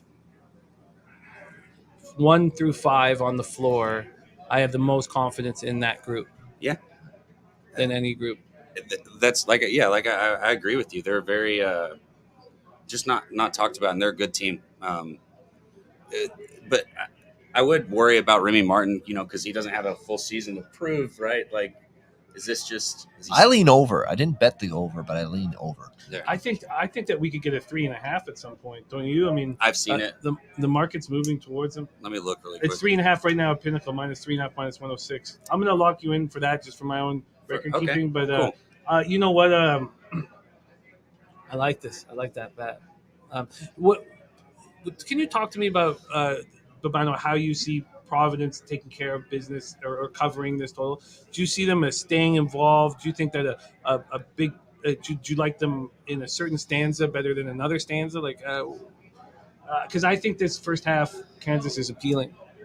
Yeah, I mean Kansas too has had the location advantage as well in the first part of the tournament so far. So let's see how they do a little bit closer, farther away from home than obviously they were in the first and second round. So that's something to keep in mind. Like I say, I think this can push its way over the total, and it's more because of the fact Providence has shot the ball a lot better than I think anybody thought coming into the tournament. They've been very good offensively the first 2 games that they can put. And Kansas has been much better offensively with Remy Martin. Cap said it. Definitely they've been better with him on the floor from an offensive perspective. Their efficiency numbers, you look at Bart Torvik, you look at all those advanced numbers type of college basketball websites, and you'll see their offensive efficiency has gone up since Remy Martin's come back, which obviously makes sense because we know this guy, even when he was with Arizona State, we saw, how good of an offensive player, how much he made the team better offensively. So I lean over the total in this one. That's why I lean over in this one. I might get there with it, but and also play. If anybody has interest in Cab's action here, fucking wait. Yep. Right now we have 68% of the tickets and 77% of the cash on Providence. We've seen 6.5s now hit the board, a full game. And look, people chase dogs this time of year. They chase dogs. There's Elio in the house. Look at Sharp, man. Top set in this motherfucker, man. I don't play a ton of totals, but I do like that look a lot. It makes a lot of sense what he's talking about. I agree. Yeah. And that would be the full game over. Interesting. I'm listening and taking notes because I want that cash tonight. You know what's funny? I can tell that Jimmy's the Kraken and the Jameson starting to take hold of Jimmy because the pace of this show has slowed. You know what? Doesn't this show usually goes 2 hours anyway? I see a live clock that says 1 hour 40 minutes. We also have the NBA. We also have an NBA card. But the NBA card, nobody cares about the NBA card. We're gonna get when Brizzy comes in, it might be okay. But he knows it. He knows it. Yeah, he's got 2 bets. Jose, now would be the time for me to perform the I'd slit your groin and then take that rib out so you could just blow yourself for the rest of your life. I think now would be the time I would do that. I would perform that surgery, and then I would force you after I perform the surgery. You would have to blow yourself for 2 hours a day. You'd be caged up, and with Coach K. Coach K be dancing for you, and then you'd have to blow yourself for 2 hours every day. That would be the deal. That sounds like heaven to me. You know what? Shut the fuck up, Jose. Coach K shirtless too. Okay, we're moving on. We're gonna move on. 9:39 p.m. Eastern.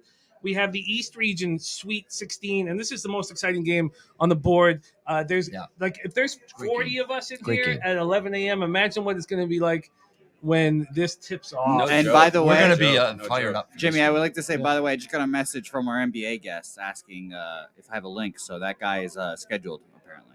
Yeah, I scheduled him. Okay, cool. I didn't know. Look, man, I care about the show very, very much, Jose. Hey. I appreciate it. And aren't you supposed to take another shot? Once the college part is done, I'm going to mingle with the people. No, it's true. We have to take a shot with every guest. We have to take a shot with every guest. Yeah, even with the virtual ones. Oh, did I walk right into that? Yeah, you force yourself into that. But if you actually don't want one, that's cool. I mean, I will, but you don't have to because we know Daby Cab. We know what that's about. You're your own style, and so you don't need to be forced into my alcoholism. I fully support peer pressure. So all right, we're gonna have a shot, but let's have a shot once we go over and review all of your action. Let's talk about the most exciting game on the board: North Carolina Tar Heels, UCLA. You would be correct, MDR. I'm not on the ice guys today. They can handle it. Wells Fargo Center in Philadelphia, Pennsylvania. We have Bobano on North Carolina plus 2.5 minus 107 and the over 141.5 at minus 109. We have DJ Big Boss on North Carolina plus 2.5 at minus 107. And we have Elliott V on UCLA win margin 1-10 at plus 168. This, I believe, could be more plus money, but I think that's the number. We have Ron Crawford spreadsheet play of the day on North Carolina first half. And now it's time to hear what Cabby's doing, man. Take it away. Yeah, for sure. Shout out. I can see the chat. North Ender. That's my guy. He DMs me. He's a cool guy. He's a great capper. He's a huge asset to everything that we do. Absolutely. Okay, so the line might have changed. I have North Carolina plus 1.5 in the first half, but it might have changed. I got it at negative 110. I've broken this down a few times. After they lost to Pittsburgh, I took North Carolina the very next game. I mean, they haven't stopped. So a lot of people caught on after they beat Duke, but they were doing it before Duke, and they've been doing it since Duke. Mm-hmm. Will you talk about that one loss that they had? Yeah, it was embarrassing. But wax on it. It's a good look. It was Pittsburgh, and then everything changed. It was embarrassing. That was an embarrassing loss for them. And I think people still haven't recovered from it from a betting aspect and from a market aspect. I'm not kidding. I mean, they've been dogs so many times since then. Mm-hmm. And Baycott, he's going to get his no matter what. He's a beast. He's a beast, right? He's going to get his. what it's going to come down to is a lot of times I think is Caleb Love, and he's been playing great. This tournament, he's been playing great. When Caleb Love is hitting his shots, it opens up the court for Baycott, and people aren't able to focus on Baycott. And if you can't focus on Baycott, he's gonna tear you apart. He's gonna tear you apart on the glass. He's gonna tear you apart scoring. Also, Manic. I love how aggressive he is. He can shoot a little bit, but also he's big on the offensive glass and getting those second chance points. And I love those second chance points. So Yeah, they're heartbreakers. So I'm high. Just on ask Arizona last night. Yeah, this. Right. Yeah. rebounding Houston was great. Yeah. No, absolutely, and that's what I was looking forward to in that game was the offensive rebounding. I'm glad it played out like I was hoping. Yeah, it was nice, guys. UCLA, they're defensive minded, which it's always scary because defense travels. Their defense is going to show up. They were holding people to 60 points or something like that at home all season. I don't have it written down, but it was a crazy number. They have a very good defense, and they're proven, right? They got the same guys back. They've got experience on their side. This is a good UCLA team. Out of all my spots, I'd say I'm the most nervous about this one. I love that other people are joining me on it. That's at least other people that I respect, right? Not like the betting world, like other good cappers are on it. So I like that. But I am worried about it. UCLA is a very good basketball team. All that being said, if Caleb Love is going to keep playing and controlling the game how he's been controlling it, I'm North Carolina all the way. Probably should have even looked at money line, but I took the +1.5 because in the first half of games I love having points with if I've got points with the team that I think is going to be ahead in the first half, it's my favorite spot to be in. It makes sense. It makes a ton of sense. By the way, the legend Big Ragu, who is we look up to him as a Cabber. He says, "I watched Cab's video the other day. Keep up the great work." So that's good. That's good. Yeah, that's good. Cab was asking me, how do I get a bigger following and get into the business full time? I could tell him, just keep working, keep doing your thing, pump out content, give good picks, good analysis. That's where you'll go. Yeah, and you'll grow. Thanks, man. That means the world. Seriously, I really appreciate it. North Carolina first half +1.5. I'm going to pull up what it is at right now here at Pinnacle, and then we will lock that in and then move on to the final game, because in about 8 minutes we are moving on to NBA with Darryl, who's hitting 60% on the show, and Billy Brisbane, who you've seen his magic on our NFL show. And I have a ton of respect for Brizzy as a capper, and I look forward to working with him every opportunity I can get. So here we go. The first half on UNC. Looks like it's +0.5 now. Yeah, down to +0.5. But I tell you what. Sell that. You could. No, for the sake of the show, absolutely. I'd rather just go with where the line's at, and I'll still take it to make it official. I mean, it's -103, so no vig. There you go. Yeah, I'll still take it. I'm not gonna double bet it. Yeah, but I'll take it for the sake of the show. Yeah. +0.5, -103. So North Carolina for Bobano, full game. North Carolina for Big Boss, full game. North Carolina first half for Cab, and Bobano's also on the over 141.5. One thing that has come up here in the show is that Billy Friedrich says 144 likes of Bobano freestyle. Like that. Well, What's he talking about? The one thing about Bobano freestyle is I think you got to be in San Antonio to get that shit. Yes. So I'll try and record it. We'll get some recording. We got Brooklyn Zoo ODB in the. Do I have permission to make a video? Great. Yeah, of course. I can make a video. I think that's consent, actually. Yeah. Consent. Yeah, there you go. Yeah. Okay, so Billy Friedrich says UCLA and the under or North Carolina and the over are correlated. Yeah. Can you agree with that? That's right. Yeah. I mean, I would agree with that completely. Yeah.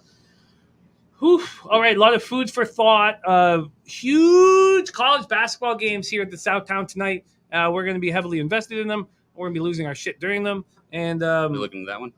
Yeah, that's their next spot. Okay. I thought we were done. No, God, no. We move on. We move on to the Midwest region, Sweet 16, the 11 seed Iowa State Cyclones against the Miami Hurricanes. So far, we have razor sharp picks, gamblers, first glance on the over 131.5. And one of the funny things is we all have different sites where we get the cash coming in. Where's the cash? Where's the tickets? And look, I don't care about sports insights. I don't give a fuck about them. I'm not selling their shit or nothing like that. And I don't pay for their service. I get hooked up. You know, not from them, but from sneaky ass side shit. But so I get this shit for We free. get it. I don't pay $1,500 a year for it, but I get this shit for free. But when there's a site that costs $1,500, I trust it more than a free spot, and maybe that's a mistake. Like I'm not sitting here saying that works, but I always think if something costs $1,500 a year, there should be some legitimacy. Right? And so I have different numbers on the total than Razor had because I've got 65% of the tickets on the under and 94% of the cash on the under. So I have all the big bets coming in on the under. And with 62,000 tickets in. What about on the spread? Because I would think a lot of these people taking the under are looking at Iowa State, I guess.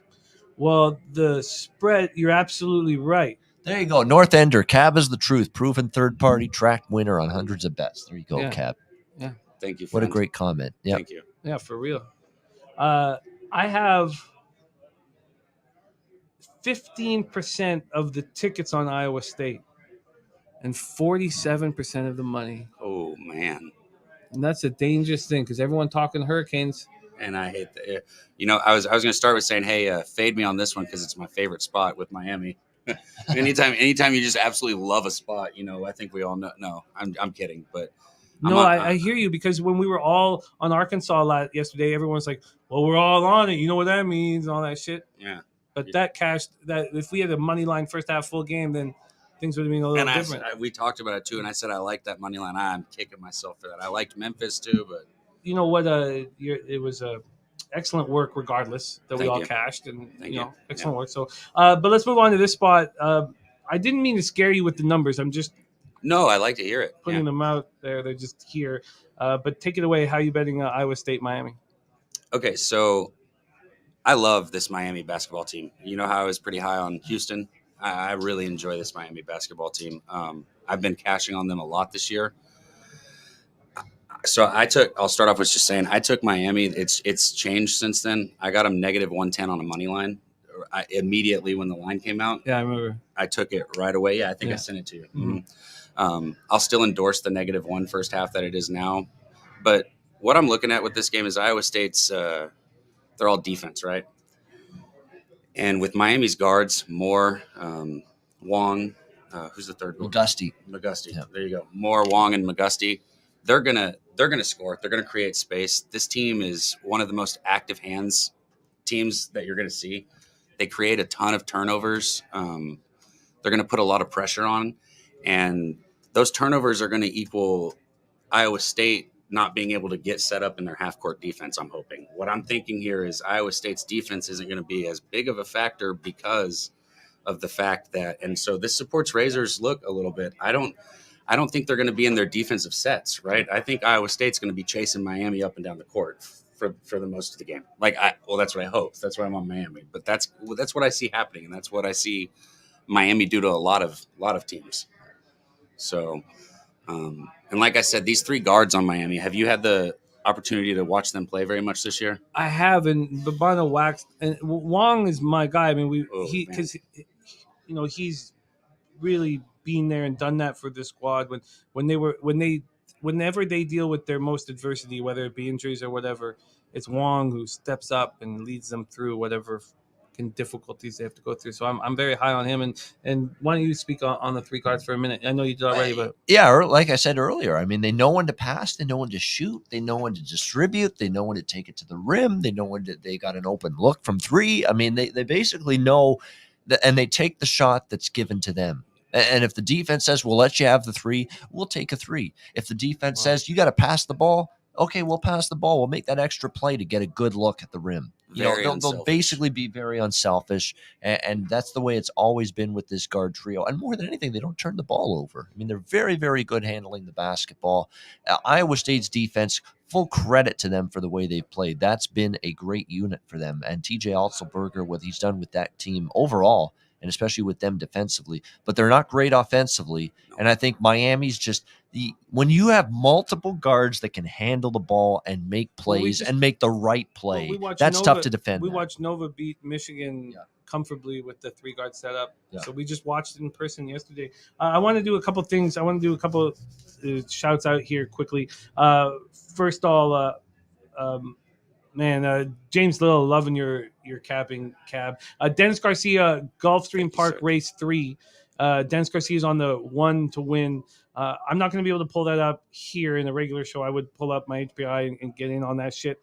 But Dennis Garcia there. Eric Romero, shout out. Thank you for the kind words. Eric Romero saying this is amazing. Hope you guys are having a great time at Southtown 101 and cash the tickets. Let's fucking go. I tell you what, San Antonio being very good to us, man. Yesterday was great, right? My voice, you can probably hear it. I was screaming at the UCLA. Yeah. It's been so much fun, and the city's been so much fun, and it's just the tournament games were so much fun last night. That was a great experience. Just a blast. Yeah.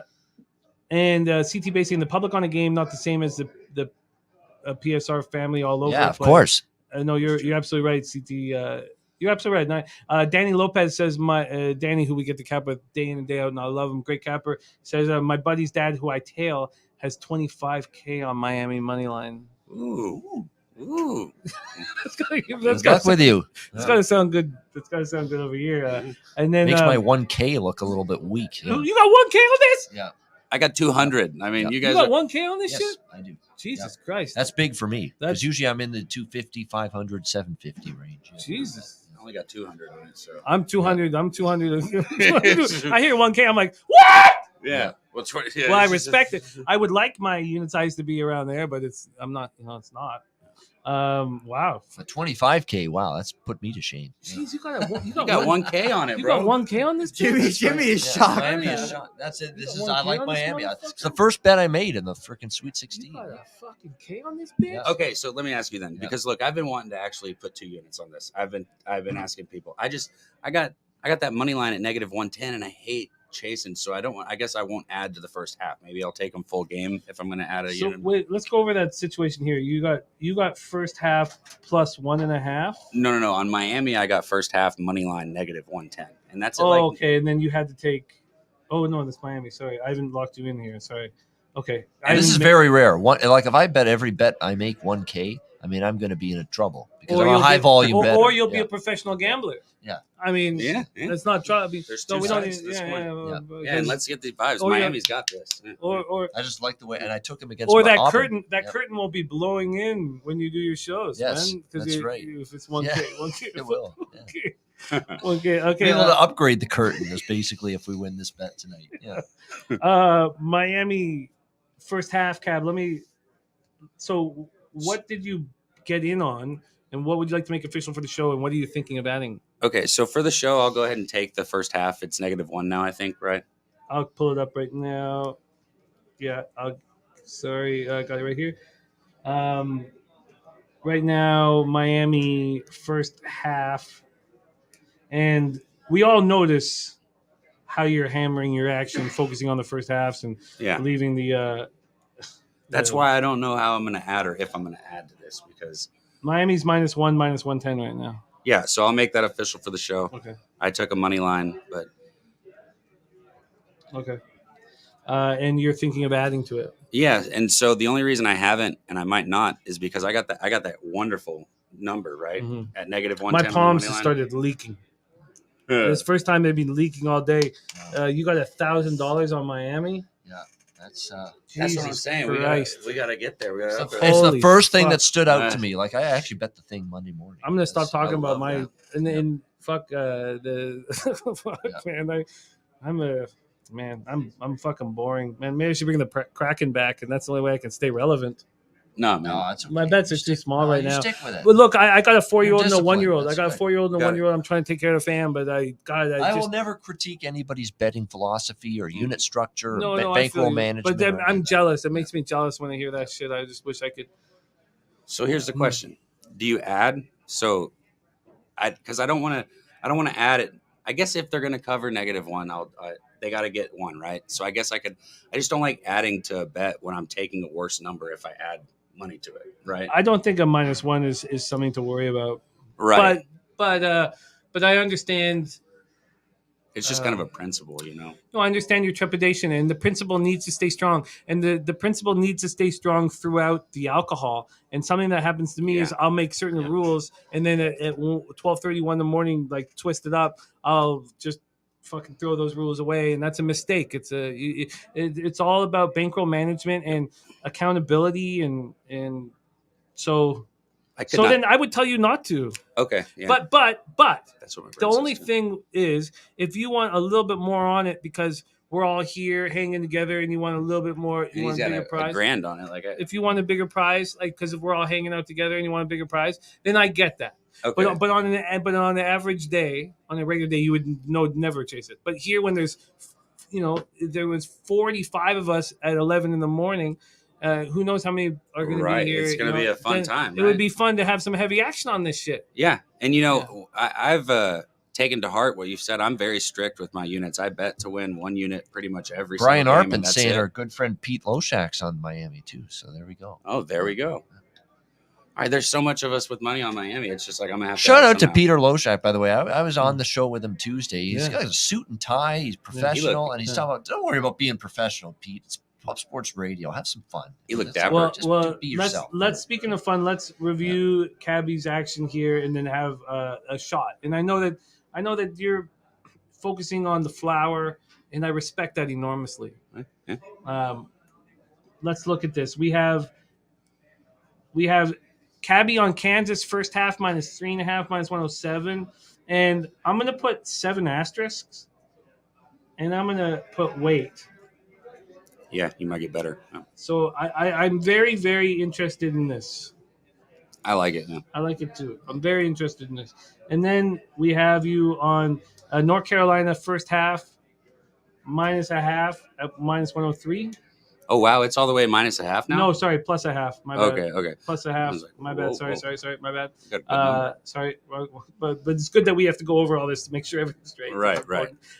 North Carolina first half +0.5 at -103, and then we have you on the Miami Hurricanes first half -1 at -110.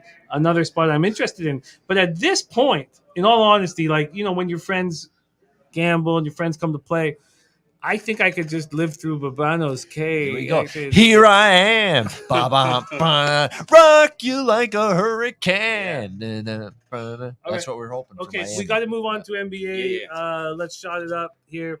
Can you? Oh, is that not a fresh cup? Is this fresh? This is fresh. It's not this fresh. is fresh. Don't listen. Don't know. You're capping the baseball, Jose? Throw it right back at. No. That's what I thought about. But there's good stuff over there. The Cab does or has thrown 93 plus. I read his all. I threw 75 once. Does that make you proud? That might be a little too much. I apologize. Nah, hey, that one was for you, right? So, real quick, and I know we're not breaking it down. Yeah. But we were at the games yesterday. I've already moved on Houston first half. As you should. Villanova. As you should. Yeah. Houston's going to beat Villanova.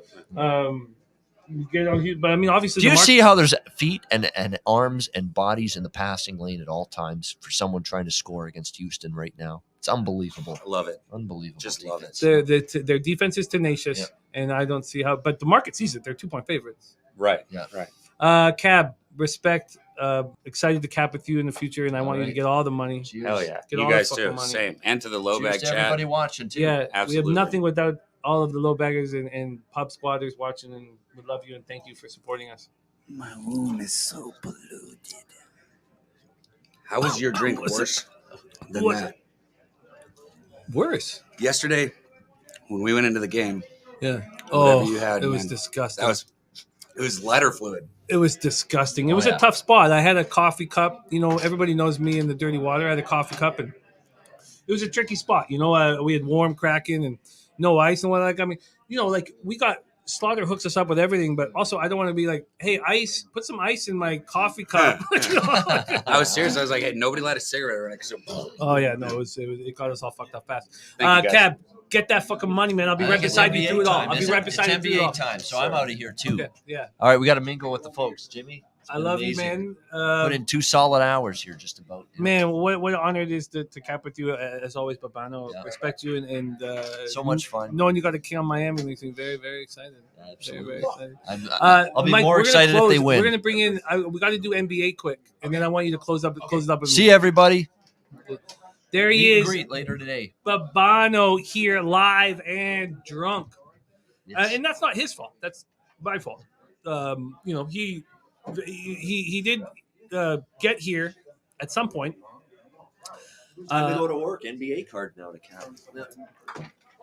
There's Pub up later today. It became pretty wild here all of a sudden, but I'm going to keep control of this.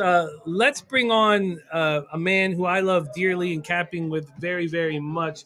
And please, I need Brizzy's action here when you can. But please, welcome to the show. Los Angeles, California, hitting at 60%. And, when Dutchy got up to 60 and inspired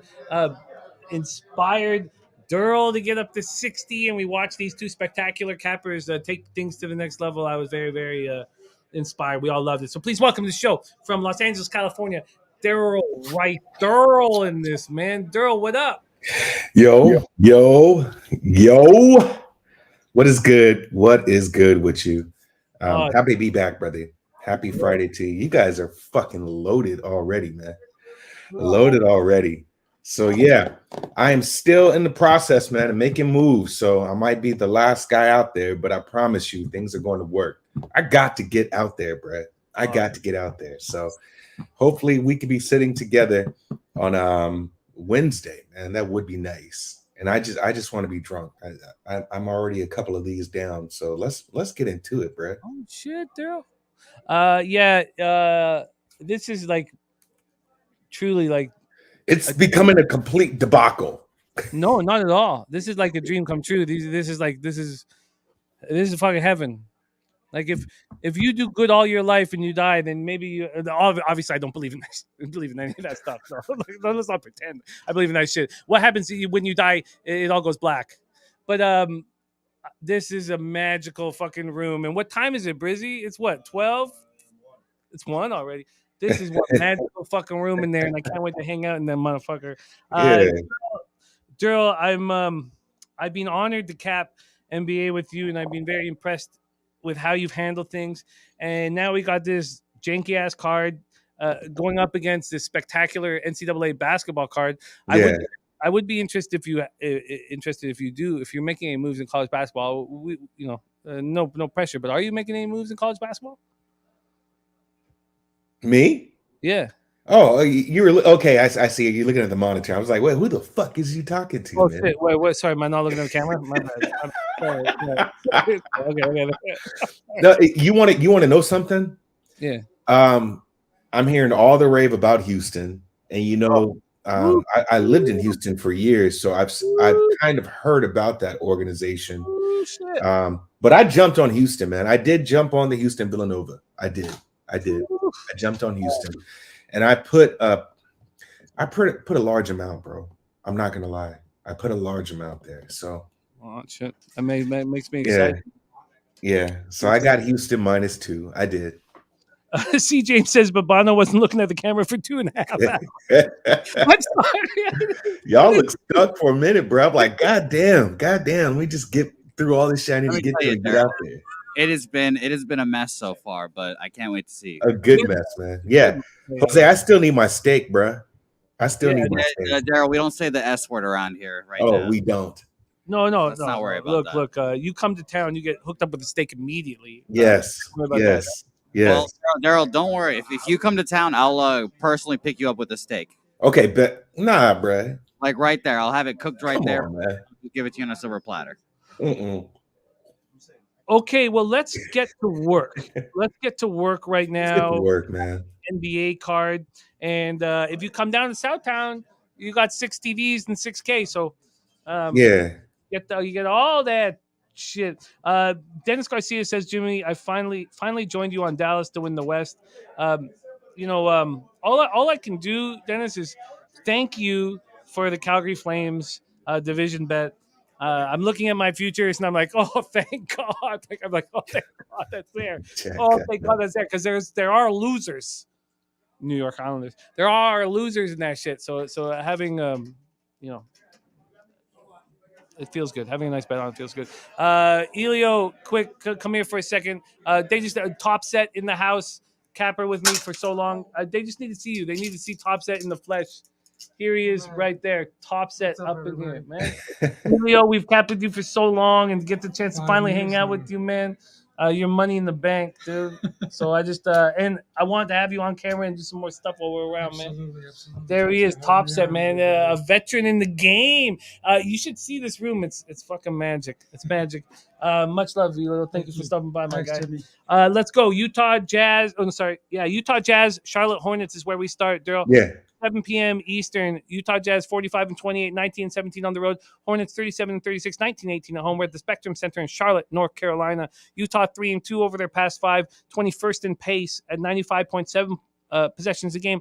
And obviously I track pace stats constantly, and this shit is slowing down, man. It feels like it's 8 years ago. Charlotte 4-1, 22nd in pace at 95.60 possessions a game. Back in the day, 2 years ago, if your pace was 95.6, you were by far and away the slowest pace in the NBA, like by far and away. Now you're 22nd. Both teams coming off ugly losses. Jazz coming off their second straight loss, disappointing 125-97 setback at Boston on Wednesday night. It was ugly. We have a vividness bias of the Jazz being an elite team. I'm going to say a couple more things, Daryl, but I'd like you to touch on that first. Are the Jazz no longer an elite team? They're midway through a 6-game road trip.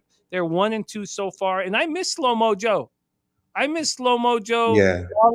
all over the court, but with the ball in his hands because he's a trustworthy basketball player.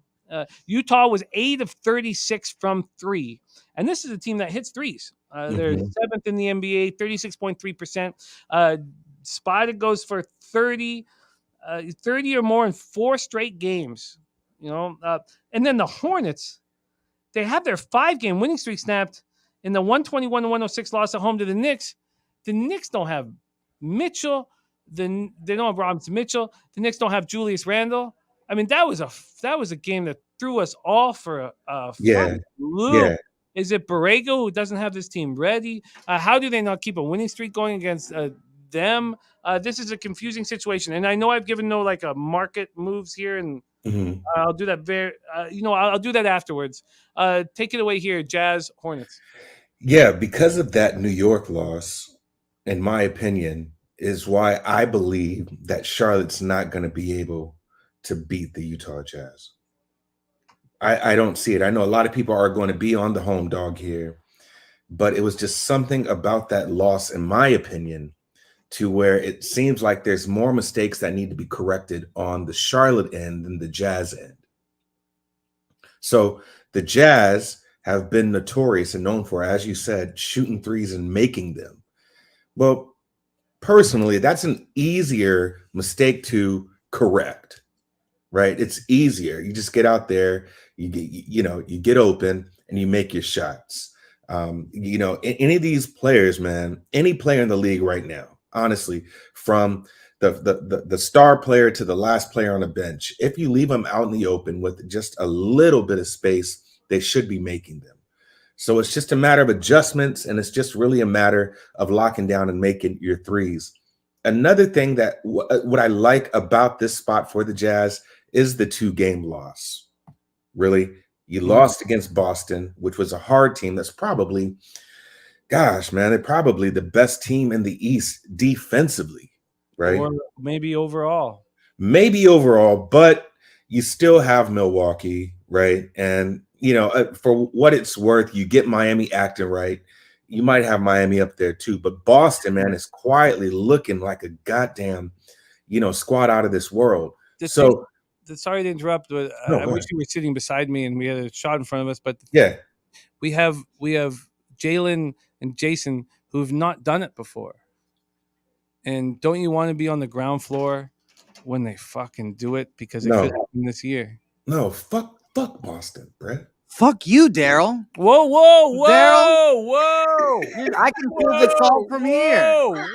Because the Lakers are bitter, and the Celtics have done that before. They went to the Eastern Conference Finals and lost because Bam Adebayo's got a fucking stiff ass wrist. Whoa! Jose, I tell you now, in the words of yourself, Boston can go fuck themselves. They can, but they're the one who win the national championship, fucking WNBA, whatever the fuck. We're winning now. Let's stay focused here. Let's stay focused. Yeah, it's not the team, it's the fan base. Mm-hmm. That's what it is. It's not the team, it's the fan base. I'm one of them, Daryl. Fuck you. Absolutely. Absolutely. Fuck you. Okay. Absolutely. Let's get back on track. So you know what? Yeah. Jose, whenever you're ready to fight, there's an L about to. Man.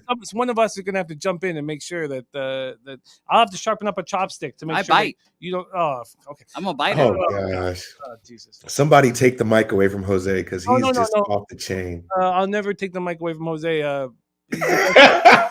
Seriously, the best producer I've ever. He is. With a damn good dude. Yeah, no, damn good dude. This is what I sound like when I'm sober. I've been up and about all day. Well, I'd like fucking. Is there awful? I'd like to stop hearing what you sound like, and I would like to hear from Darryl here. Are we moving on the Jazz? Because yes, I already have. I did this early, so I took Jazz -4. I like that play. I think this is going to be a game because they match up kind of the same, but I think it's going to work more in the favor of the Utah Jazz here. Right? I think it works more in the favor of the Utah Jazz. It's part of the major angle that they were just fucking embarrassed by the Celtics. Right. Embarrassed. Right? That has to be it. And if they were just embarrassed by the Celtics, you might maybe want to take them early. What would be your concern of not taking them early? Because I know that is it your numbers saying that they're not strong? Yeah. You look at the numbers. Utah is not really good in the first half and first quarter, right? Charlotte's actually better. But after getting smacked in the pussy lips, you think they're not going to come out fighting? Well, the thing is, if they come out fighting, then this game is going to be fast, right? Which works kind of into Charlotte's favor if it's a fast game. So, that's just my opinion. If you really want to frustrate Charlotte, you would have to slow the game down some, right? And let Charlotte kind of get in their sets. They're going to miss their reads, and then from there, you can get some boards from Gobert, and then run your own sets and run your own actions. And then what does Charlotte do? They do what they do. They go in at halftime, make their adjustments, and try to do something a little better. So if this is a fast game, which it could be because you're talking about pace, then that does work into, more of it helps Charlotte a little, in my opinion. It helps Charlotte a little. So I like the full game in this aspect because the Jazz don't really do good in the first quarter and first half. Charlotte actually is better than the Jazz, right? Jazz are like 5-5 in the last 10. But when they are away, they do well. They're 18-17 season overall, first half ATS. They're terrible at home. So if you do want to look at them first half, you could do that. But Jazz are going to want to slow this game down, which is I couldn't talk anybody off of the under on this game, not the over, to be honest with you, which is why you also saw the line move. That's why you saw the line move from 231 to 228.5. So I do like Jazz here in this position. I think Jazz ultimately is a better team. They've already played twice, right? Wow. They don't have Jazz's number, right? The Jazz has their number. So I believe this is a small enough spread to where the Jazz can get it done and win by 3 or 4 buckets. Action Network has it opening at 233 all the way down to 227. Yeah. You might have lost the steam. Especially when it got under 230, but this is a game to where if it's going to work on the Jazz's behalf, you got to slow it down. You got to keep it slow. I don't think it matters if you understand now that the under is the bet, because at that point, because I use 2.5 points for my threshold, and you guys can all use whatever you want. But if it's over 2.5 points, it's just a no. Just let it go. You missed it. Just let it go. Your fault. Missed it. Let it go, bro. So I got you. The market, is at Pinnacle is giving you a really nice price on the Jazz full game at -3.5 and -111. I tell you what, if I can get that when the show is over, and then I made the mistake on Tuesday just because of being liquidated and being excited to hang out with everybody. I'm not going to make that mistake today. I'm going to stay in here and get my action in. But minus 3.5 at minus 111 is what we can give you a Pinnacle. What did you Let's get? do it. Let's do. I mean, I already took it at 4, right? So, and I mean, I took this early in the morning. So you are going to see some push on the Hornets. Be mindful, y'all. As of recently, these numbers have been moving the wrong way. Be mindful of that. Just look at these last few games here, these last couple of days. The numbers are moving the wrong way. So we've been dealing with that on the ice. They're moving the wrong way right now in the NBA. So don't get caught in that. By the way, and I don't have another live show here for a minute. Like I'm just gonna get to hang out with my friends for the next few days or whatever. Maybe but there was some important conversations that went down last night about gambling, and one of them that was very important was that I've been destroying the market moves in NHL, and like, is that a badge of honor or something? No, I'm first to the punch on a public situation. And I was saying that and making it very clear for all of us to understand that that's not working, and that doesn't mean shit. And I got to change the way I'm betting, because just understanding that there's a public situation, that everybody who caps this game seriously is going to look at that shit and think the same thing. I mean, that's just not something to be proud of. And for whatever reason, getting something by beating a line by 80 cents makes me feel good, but in NHL it's not working. And because I notice what the public's going to be on, and I hop on it first because I do it full time. So I this is going to change my capping as we move forward, and that's why I'm so thankful to have the opportunities like we have over the next few days just to talk about strategy and that shit. I fear what you are going to say about the next game. But you can say it for me, right? No, I'm not going to. I'll never do it. But I'm not going to, mostly because the Cleveland Cavaliers had beaten the Raptors 3 times and they were going for the season sweep. And oh damn. Shoo, shit. Yeah, we got a good looking bartender here. Really? Bring her on. No. She's not to be fucked with, not to be trifled with. You gotta earn that shit. You gotta earn that. The Wizards have beaten the Detroit Pistons all 3 times this year, much like the Cavs had beaten the Raptors all 3 times. Now, the difference is, and this is a big difference, in Toronto last night, and when I heard Bobano put a K on Miami, like I'm just like, I should have had a K on the Raptors, because it was I knew for certain, but I didn't get out of my comfort zone, and that's a mistake and something that I need to work on as a capper. But it was the biggest game of the season for the Raptors last night, at home in front of 20,000, no masks on, slapping the ass, 2 fingers deep. And here we have a sleepy Little Caesars Arena in Detroit, Michigan. It's not an important game for the Pistons, but they have been swept. And we talked about this, and you guys will hear more about it on the NBA Pub Hub today at 4 p.m. Eastern. But Wizards on the second half of back-to-back after losing their second straight game, 114-102 at Milwaukee. All the money's coming in on Detroit, and I'll go over all those numbers. But Wizards lost 8-9. But this is different.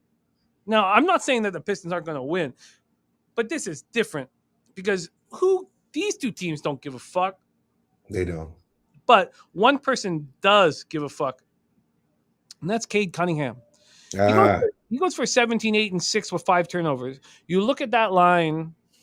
You're like, and that was a 122-101 win at Atlanta. But you look at that line, and you're like, what the fuck? It's nothing. He was a plus 43 while on the court, the best single game plus minus total by a Detroit player since April 17th, 2012. And I want to bet on that basketball team, and I'm late to the party. And but take it away here, Darryl. Wizards, Pistons. I don't give a fucking shit about this motherfucking game. I don't. What about Sadiq? What about Sadiq? Okay, so and I'm late to the party here, right? If you're going to do anything with the Detroit, you got to look at their first quarter or first half, right? Because that's what keeps them in the games. Right now, last 10, they're like 9-1. First half ATS. And if you got Wizards off of a back-to-back, and you don't have Kyle Kuzma, right, who I don't know if he's already in Cancun, then it's probably safe to take Detroit. The problem that I'm having is, and I've told you this before, there's two teams to where I've been A, late to the party to, and B, not believed in. One of those is Detroit, and you could have made a lot of fucking money if you've been betting on Detroit first half, right? If you just blindly bet on Detroit first half, you've made some serious bank, depending on what your unit count is. So it's one of those things to where now I get scared. They're 9-1 ATS, right? Now, I get a little scared on this because I remember betting against the Lakers, who were 10-0 or 0-10 ATS first half. I'm like, all right, let me just jump on the train. Let me just bet against them because they do not win first halves. What do? They win first half, and it was against your Raptors, and you called that shit, if you remember, right? You were like, Darryl, I don't know. This is a bad spot for the Raptors here. They just came back from a road trip. And they're at home now. They're feeling themselves and yada, yada, yada. And I'm like, yo, pump the brakes. It's the fucking Lakers. And what happens? They lose. So it's one of these things here to where I feel like I'm a little late to the party.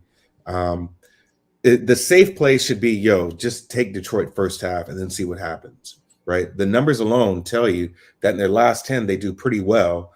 If I'm looking at them, or not Raptors, or Pistons rather, if I'm looking at them right now, they're still on the bottom tier of, first half spreads. But I mean, what they're doing right now at home, 20-15 for the season. And a lot of that has been made up as of lately. You know what I'm saying? And they're 9-1. Then I would just take Detroit. I would take Detroit first half. But you know me, man. Why do you care half? I don't know. Like, why is the first half? Why are you focusing on the first half of this game if the Wizards are off a back-to-back, right? Because they're still a sucky fucking team. They still suck. They still lose games, right? So where they win is in the first half, right? But if you're going to take them first half and not think that they're going to close out on the Wizards in the second half, which I don't think they can do. I don't think so. I really don't think so. So, with me personally, that's just a lean for me. These guys don't know how to adjust, right? And you're depending on big games from Cade Cunningham, and maybe you're hoping Sadiq Bey is going to give you another 50-pointer game? I don't know. So these are two teams I wouldn't want to invest my money in at all. But just looking at what the records say, you take Detroit first half because that's where they make their money. Now, granted, they are usually the dogs in this case here. They are usually it's usually a larger spread that they have to cover. So maybe that's something to make up for. But man, I'm not buying no goddamn. You know where we're at? We're at the Breckenridge, fucking oldest golf course in Texas. Let's go.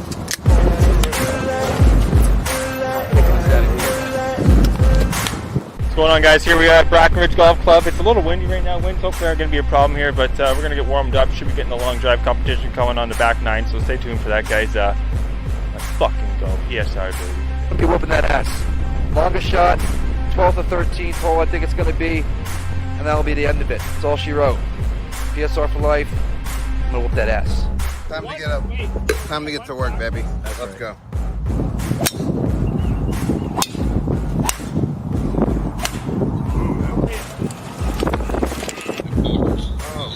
Come on! Oh! Down!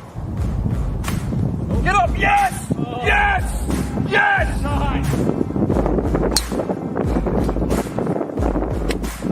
I was too far away from the earth. I needed to be more in tune with Mother Nature, with the earth. So now my socks wet. 100%. No shoes. I might go no socks after this. I'm going no socks now, baby.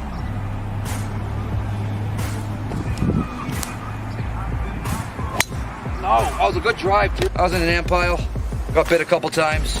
Oh, for the love of the game, man. For the love of the game. For the love of the game. Look at us, going for another birdie out here, number 10, guys. This is great. Alamo Golf Course, nothing but a treat. We're playing really good golf right now, guys. Between the partner and I, if you bet on us, we'll find it in a couple holes, but I'm feeling good, feeling great. Wet behind the ears. We're ready to go deep. Let's go. Let's go. How are we, guys? So, Longest drive's coming up. I had the fucking straight yet once down the fairway. I hit it.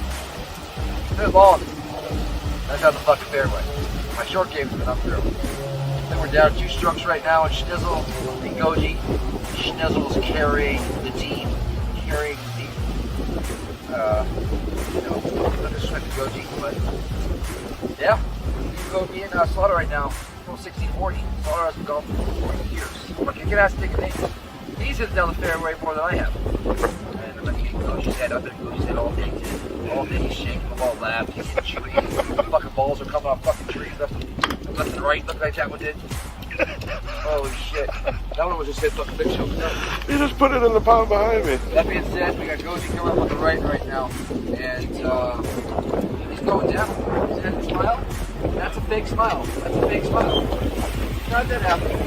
Look out. You might have found the best grouping here in Texas between Nick Schnizzle and Mr. Gomes. Whoever wants to take us on, bring it on. Let's go. What about Jeff? Hasn't golfed in 4 years. Jeff is absolutely bombing him off the tee. He's got the old swing and walk it off like you're in the club. Just walk it off.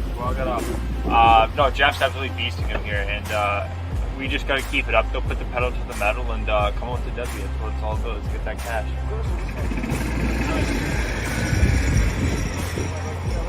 We're here. We're here, baby. I'm not gonna lie, I'm fucking scared. I've only put a couple on the fairway today. I mean the fairway. You know what I mean? Because that's the rules.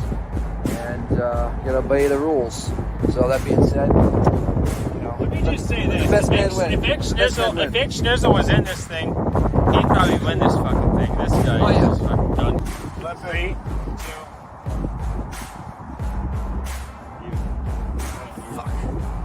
Fuck! Like you wanted all this. I'll do it first.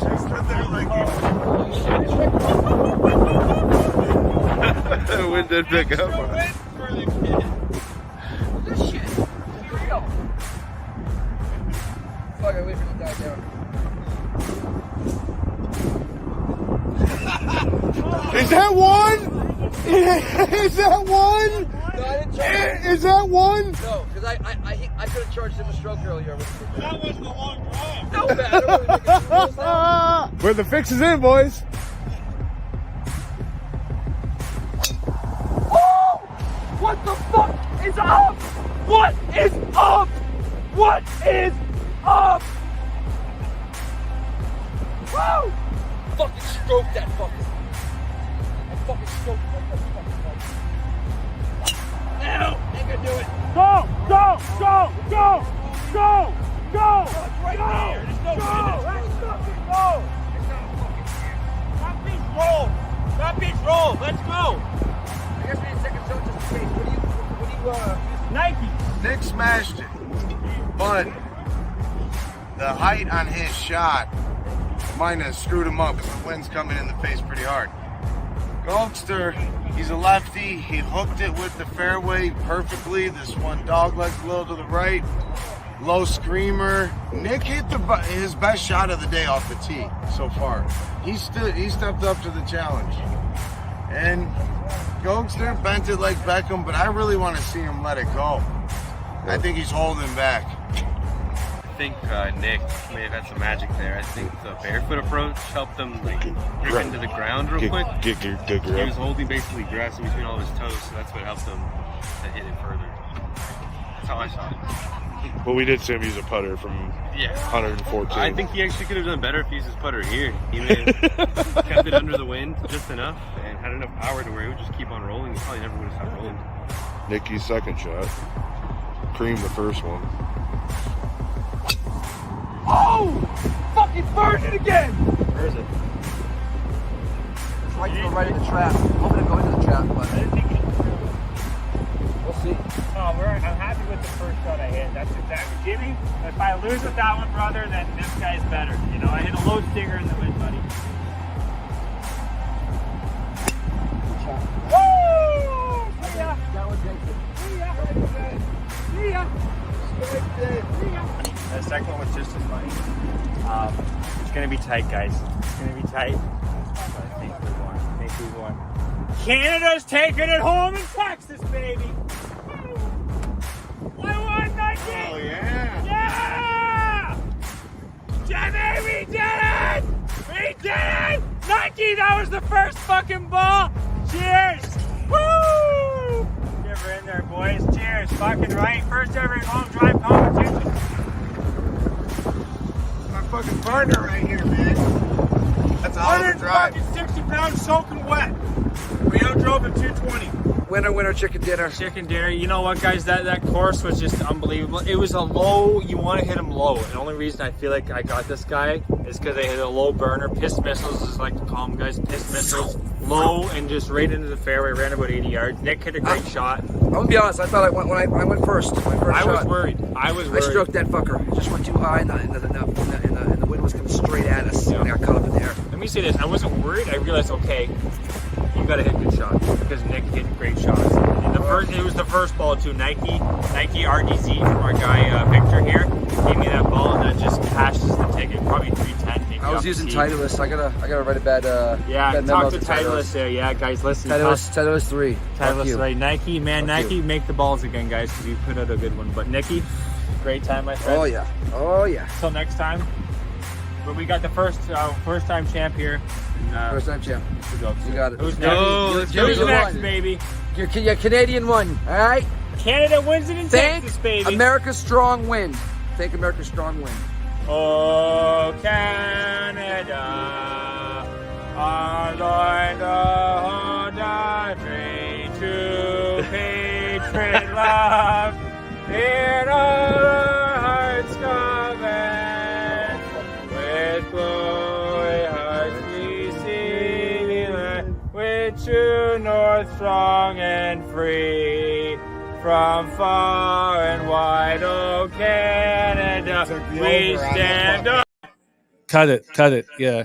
Fuck, what a disgrace.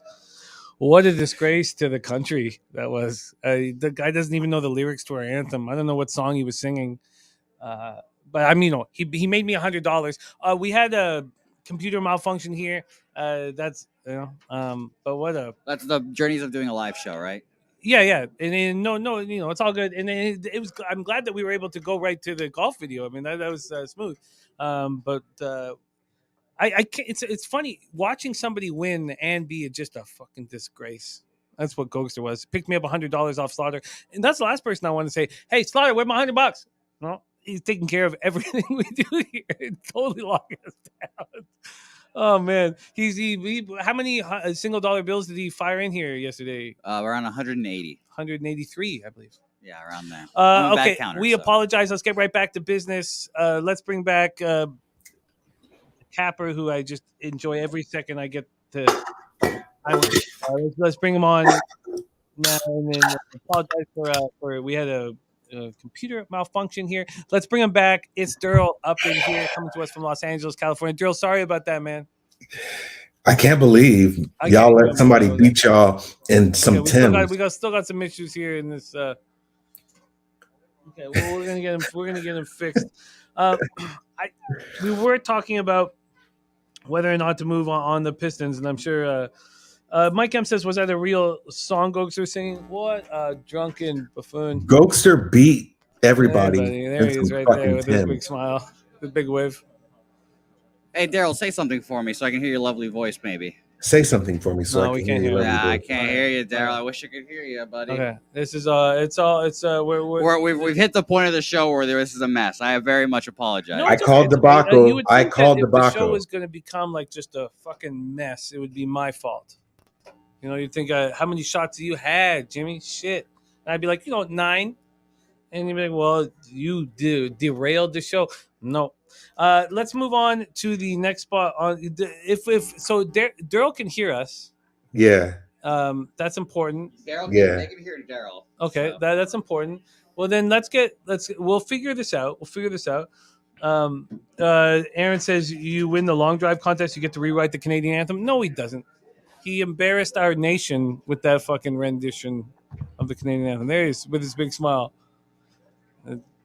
Fuck. Hey, I'm telling you, I know y'all can't hear me. Next time you're gonna fuck up the anthem, sing it in French. Then no one knows what the fuck you're talking about. So what? I should have. Yes, remember, next time you're gonna embarrass our nation, do it in French. fuck. Jesus Christ. Okay, everybody can hear Darryl, so that's good. And Darryl, we apologize. Look. Darryl, this is not an alcohol fueled mistake. I don't know what's going on. It's just a technical mistake. It's not on me, man. But I would like to bring in our next guest, Brizzy. The only way we can keep this on the tracks is to get you in and get us rolling, and then the audience can hear Darryl, even though we can't, which is fine. Let's get to work. Let's just stay at work. We have 3 games left to cap on the card. Anytime that Darryl's talking, 5 games. This is going to hurt my bottom line. It's going to hurt my bottom line because Darryl, you made me money. You have, man. My units. My whole season changed once we started going 2 days a week with you. Oh God. But we got Brizzy in the house. Brizzy, first off, what up? Nice to have you back in action. We got my man Billy Brisbane in the house. We're talking Golden State Warriors at Atlanta Hawks. I have no idea what Darryl ended up doing on the Pistons, but I imagine it's betting them. No, not a goddamn thing. Them. Oh, because he was talking first half, and I was like, why do you want to go first half? I want to go full game. Now, this is it's become sort of a, Brizzy, this becomes sort of a puzzle, because when Darryl talks, that the pub squad and low baggers, they know what Darryl's saying. We don't. So we'll just imagine it, and imagine it in a real silky Isaac Hayes kind of sound, because that's what Darryl does, man. It's these smooth motherfucker eargasms. I like it. Eargasms in this blitz. Okay, so I'm going to go Pistons full game. The question is, am I going to take a -5? If the lines move that far, then I don't know. Eric Jones. It must be hitting early. Why do you guys bet the Pistons and Wizards game in March? Because we want to make money, man. We don't get a bum fight. I don't give a fuck about bum. Look at that bum fight. Damn. Shit. She's paying a lot more attention to us today. Those big Italias. All right, let's move on to 7:30 p.m. Eastern. Golden State Warriors 48-25, 19-16 on the road at Atlanta Hawks, 36-37, 23-14 at home. We're at State Farm Arena in Atlanta, Georgia. Warriors are 2-3 over their past 5, 23rd in pace at 95.40 possessions a game, while Atlanta is 2-3, 9th in pace at 100.10 possessions a game. They are playing better. Oh, okay. Come on. Good. And guess what? We just lost Darryl from the Darryl webcam thing too. Woo. Oh man, what a show this has been. Did we just give up? I mean, the gods are on our side today. Okay, so then if Darryl's not there, I didn't need to put this in my ear. Well, Darryl, we love you. I think this show has just gone off the rails a little bit. Yeah. Well, at least it's not the alcohol, right? Yeah, it's not. That'd be the first thing you'd blame, right? The booze. No, I'll blame this one on me. I don't know what happened. Our studio fell apart. Don't blame it on you. Don't blame it on you. But these things happen. No, I need you focused, Brizzy. Come on, what the fuck, man? Okay, Brizzy. Oh, there's Darryl. Darryl back in action. Darryl back in action, man. I'm sorry, man. This is shit has fallen off the rails, and Rembo says alcohol. It can't be because we know that Jose's not drinking. Warriors snapped their 3-game losing streak with a 118-104 win at Miami on Wednesday night. Third game of a 5-game road trip with a depleted roster. Now, whether or not the roster is legitimately depleted is a question you'll ask Stephen Curry. You'll ask Dwight Casey. You'll ask these guys. Oh, really? Okay. Darryl, we're fixing you up right now. I just gave them my wireless beats. We're giving them the my Mac audio. It's gonna be great. Right. We're gonna be able to hear you. It's gonna be fantastic. Let me hear Darryl speak. Can y'all hear me? Can you speak for us real quick? Can you hear me? Hold right about now. There we go. Hold on. How about Jimmy now? keeps switching headphones, so you know Can you hear me now? Apple headphones are where you have to connect them in there. I want to just throw it on the ground. Can you hear me now? Yeah, no, these headphones are not the most comfortable headphones, but you might be able to hear Darryl now, and that's all that matters. I'm not gonna. You know what? Well, Jimmy can't put it on his ear. Actually, I would like to apologize to Darryl and our listeners. This is just happening. Darryl, after you break down this game, I don't know, man. Give me some sort of signal. Can you hear me? Let's go back to this quickly. Hawks coming off their second loss in 3 days, 122-101 at Detroit on Wednesday. John Collins, right foot sprain right finger. dealing with injuries. And what's that happened is Jalen Johnson. And I know you're a player prop, dude. It's opened the door for Jalen Johnson. Spent a lot of time in the G League this year, but he's a good basketball player, first-round draft pick. And he got a chance to play, and he put up 11 and 7 in 24 minutes last out. And the Warriors here have, let me just quickly move over to the cash flow. The Warriors, am I saying Warriors? The Warriors are 10,238 tickets in, 43% of the tickets, 31% of the cash, and then 80% of the tickets are on the over. We don't have the cash flow in this. Let's start with Brizzy and then hand it over to Darryl. Brizzy, what are you doing with Warriors, Hawks? Yeah, this one's a weird game. Not a lot of value on the slate today, but there is a game that I did like. This is my favorite money line bet of the day. Is going to be the Atlanta Hawks on the money line at -140 here. We got the Warriors coming into this game with a solid win over the Heat. And then the opposite for the Hawks dropping a game against the Pistons. But the Pistons have been playing well, like you guys were talking about. The Hawks are 5-2 ATS in their last 7 games coming off a loss. During this time last year, the Hawks were a team that were looking to back at the home, man. We had Bobano in the other room screaming out, "Kaka," every time Atlanta played at home. But, they're starting to become that home team again. Atlanta 7-0 ATS in their last 7 home games against teams with a winning record. So it should be a easier spot for the Hawks today.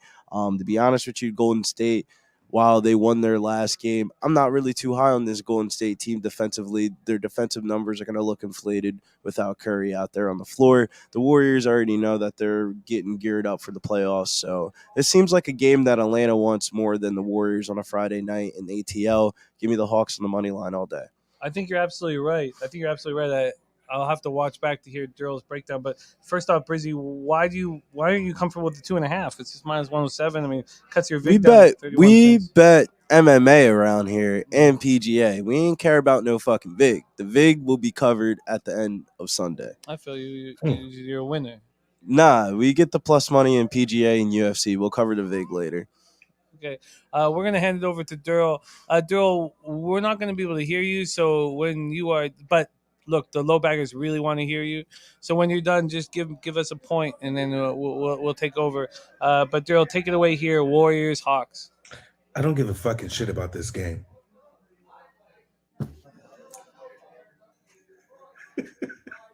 I don't care about this game. No, you're good. You're good. The low baggers can hear you, man. So speak to them. Don't worry about us. Low baggers, put it in the chat what I said. I don't give a fucking shit about this game.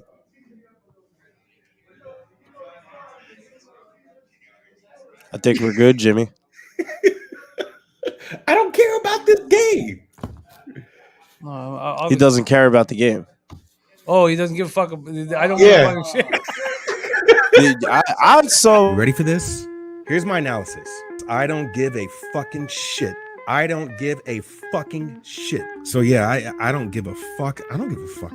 I don't give a fucking shit. I don't give a fucking shit what the spread is.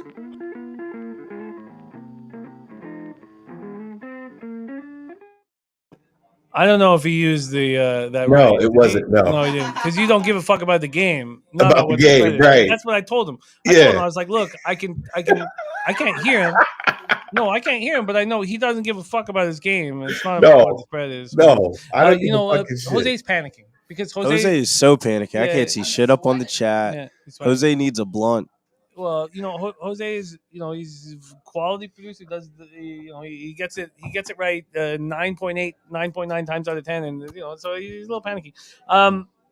It's tough not hearing Darryl, but let's move on to the next spot here. But I agree with your look on the Atlanta Hawks here.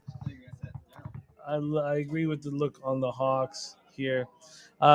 And you are taking the money line at -138, Billy. I placed that minus 140 at Bovada, but I mean, 2 cents is 2 cents. 2 cents is 2 cents, man. Let's move on to the next spot. New York Knicks, 31-42, 16-21 on the road at Miami Heat, 47-26, 26-10 at home at FTX Arena in Miami, Florida.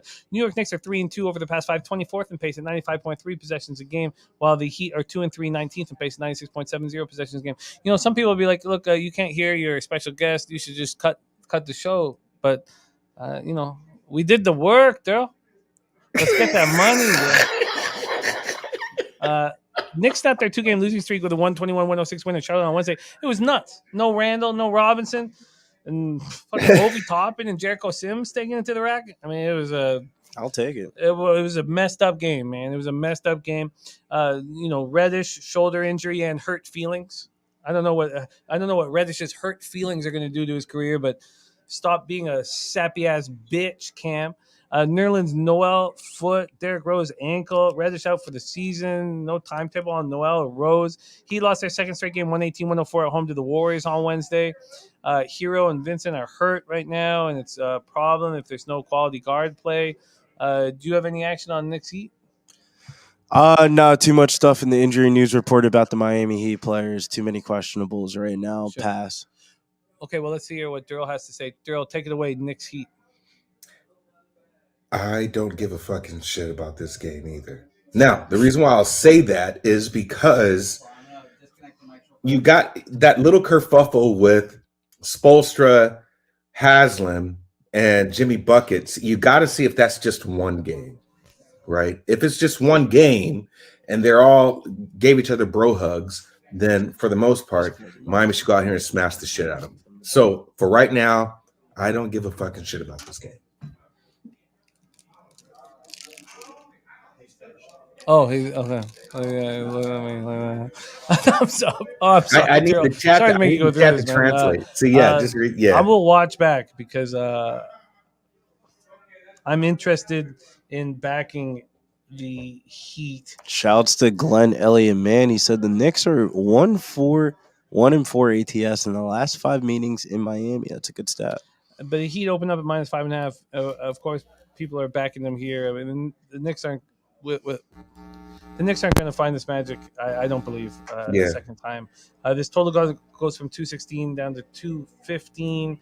And when we go down to the cash flow in this spot, we have 8,032 tickets in.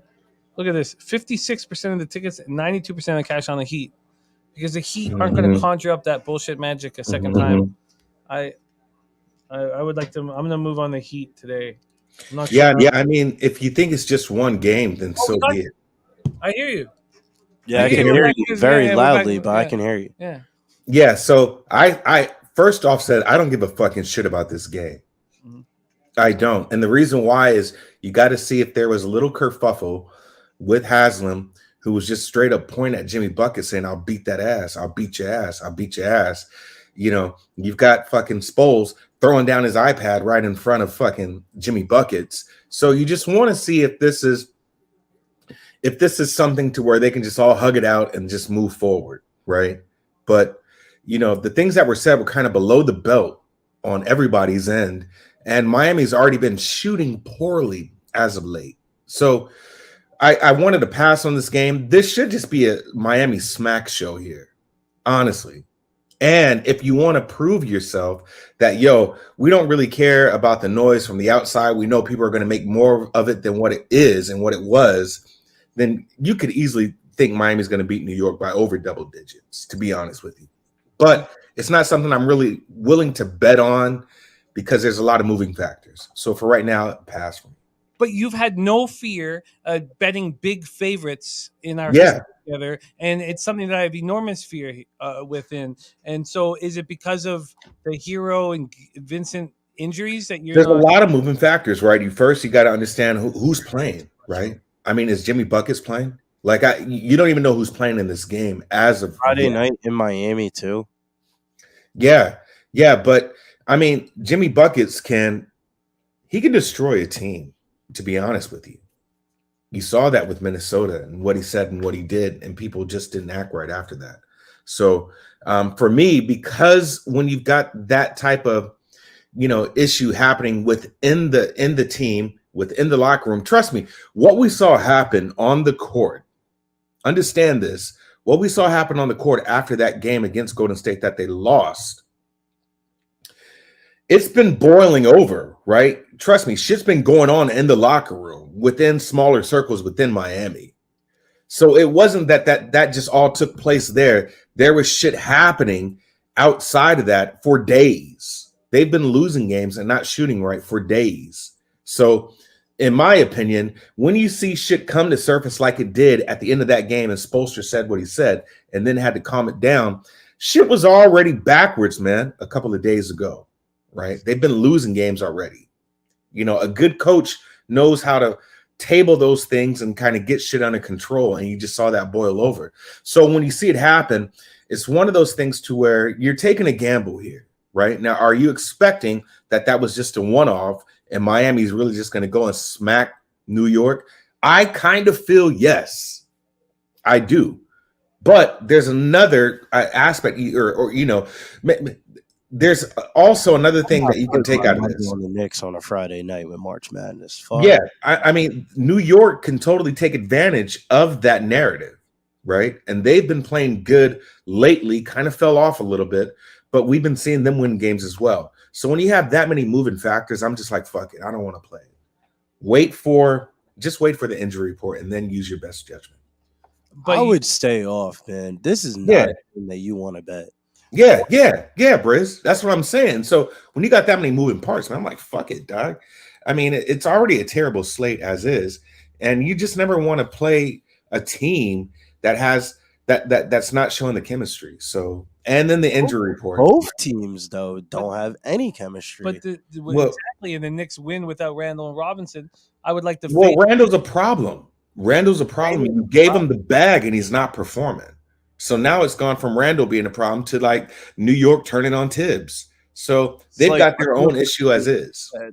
Even if he did play, he'd be neutralized by Bam Adebayo anyway. So it's just like, I mean. Okay, well, I'm telling you guys that generally I watch Darryl move on big favorites where I'm like nervous about it, and it catches a very high percentage. This is a big favorite I would like to catch with, and I understand. You want to bet a big favorite tonight? Back Philly against the Clippers. Yes. Well, we're about to there talk you about go. that. There you go. First, we're going to talk. That man's talking truth right now. Oh man, I'm starting to get a little drunk, and I've only had 2 of these. What the fuck is going on?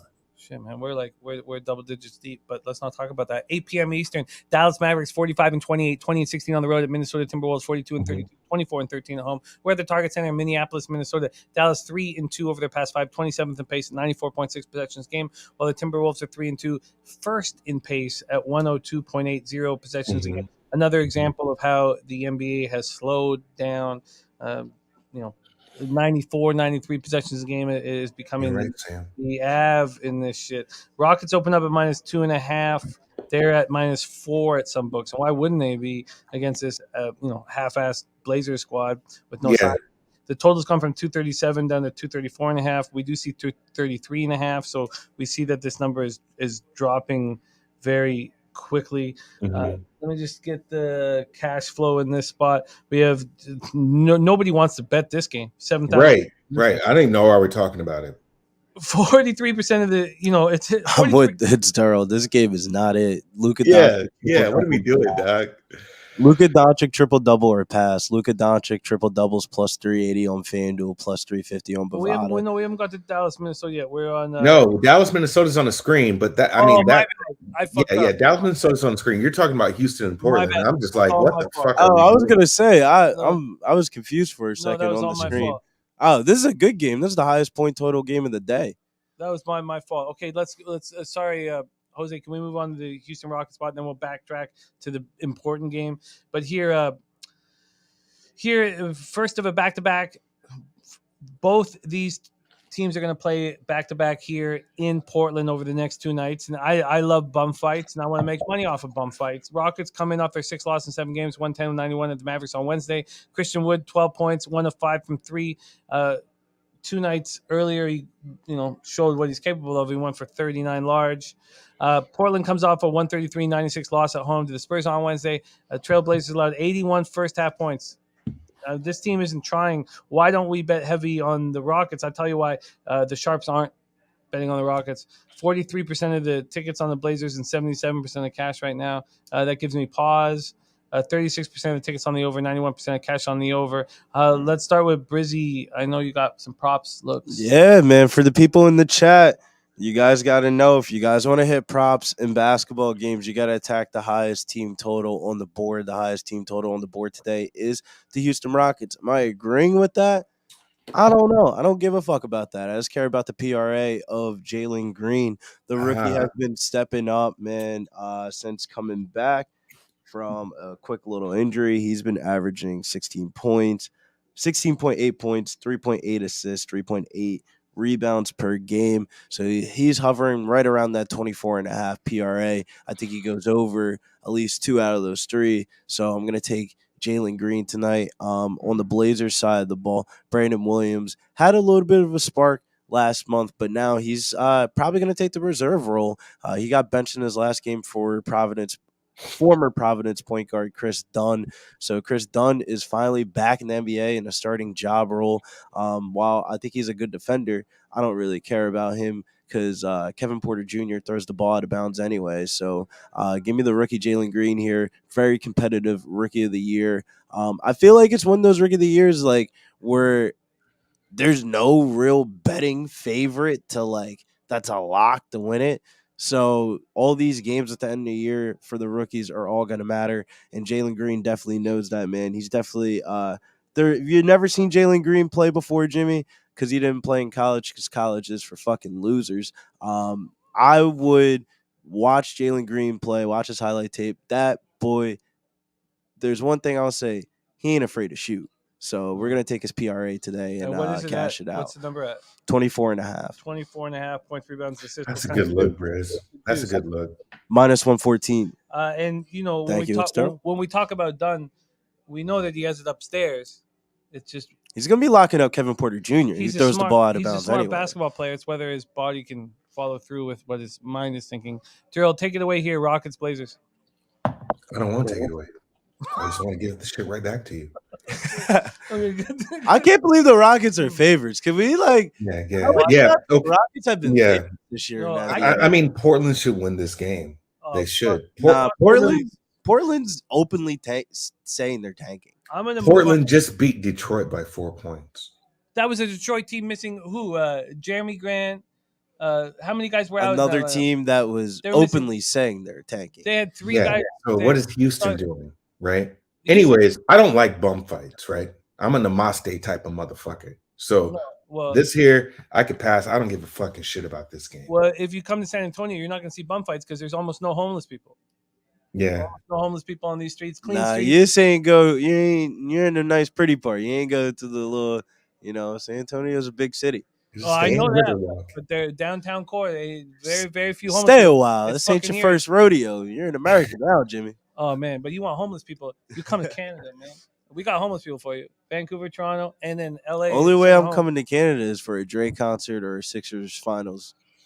Okay, well that's no one cares about this fucking game, Jay. Okay, we'll move on. 8 p.m. Eastern. Dallas Mavericks 45-28, 20-16 on the road at the Minnesota Timberwolves 42-32, 24-13 at home at the Target Center in Minneapolis, Minnesota. Dallas 3-2 over their past 5, 27th in pace over that period, 94.6 possessions a game. While the Timberwolves are playing at the fastest pace in the NBA, 102.8 possessions a game, and looking. I don't know what to make of this Timberwolves squad. 9,394 tickets in. 72% of the tickets are on the Timberwolves. We don't have a cash outcome at this point, and the total is a little messy because of that. When we go over to the funds here, we have the Mavericks open up at 2.5. They've moved up to 3.5. The Wolves are taking. The market's moving in the Wolves' direction. The total is opening up at 228. It's now at 227.5. Dallas comes in off their second straight win, 110-91 at home versus Houston on Wednesday. Brunson goes for 28. Dinwiddie goes for 26. Dennis Garcia has given us many beautiful future Brunson bets. walked us to the bank, baby. You did. That was the only fucking prop I fucking hit that day. Oh, roll that shit. Should threw some more money on it, but beggars can't be choosers. Smoke it. Yeah, don't start talking about smoking. I'll walk out the studio right now. I know. We'll get that smoking. Mavericks held on for a 110-108 win over the Wolves on Monday. This just happened 5 days ago.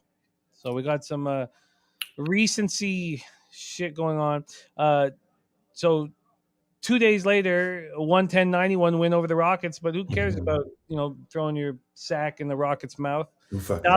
Dallas has won 16 of its past 21. And they're about to pass Utah. Davis Bertans, who was brought in with Dinwiddie, missed a second straight game with right knee soreness. Minnesota comes in off their second straight loss, 125-116 at home versus Suns on Wednesday. Cat 3 points after halftime. You know where I don't believe in Karl Anthony Towns is right fucking here. In the fucking, not the tip. Yeah, man. But I'm from New Jersey, and those North Jersey boys are soft. I don't believe wow. I don't believe in Kelly Towns.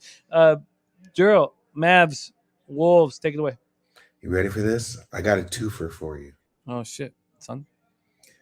Give me Minnesota first quarter, first half. I don't give a motherfucking shit what the spread is. Shit. You ready for this? Here's my analysis.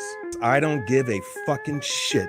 I don't give a fucking shit. So yeah, I don't give a fuck. I don't give a fuck. I don't give a fucking shit. I don't give a fucking shit what the spread is.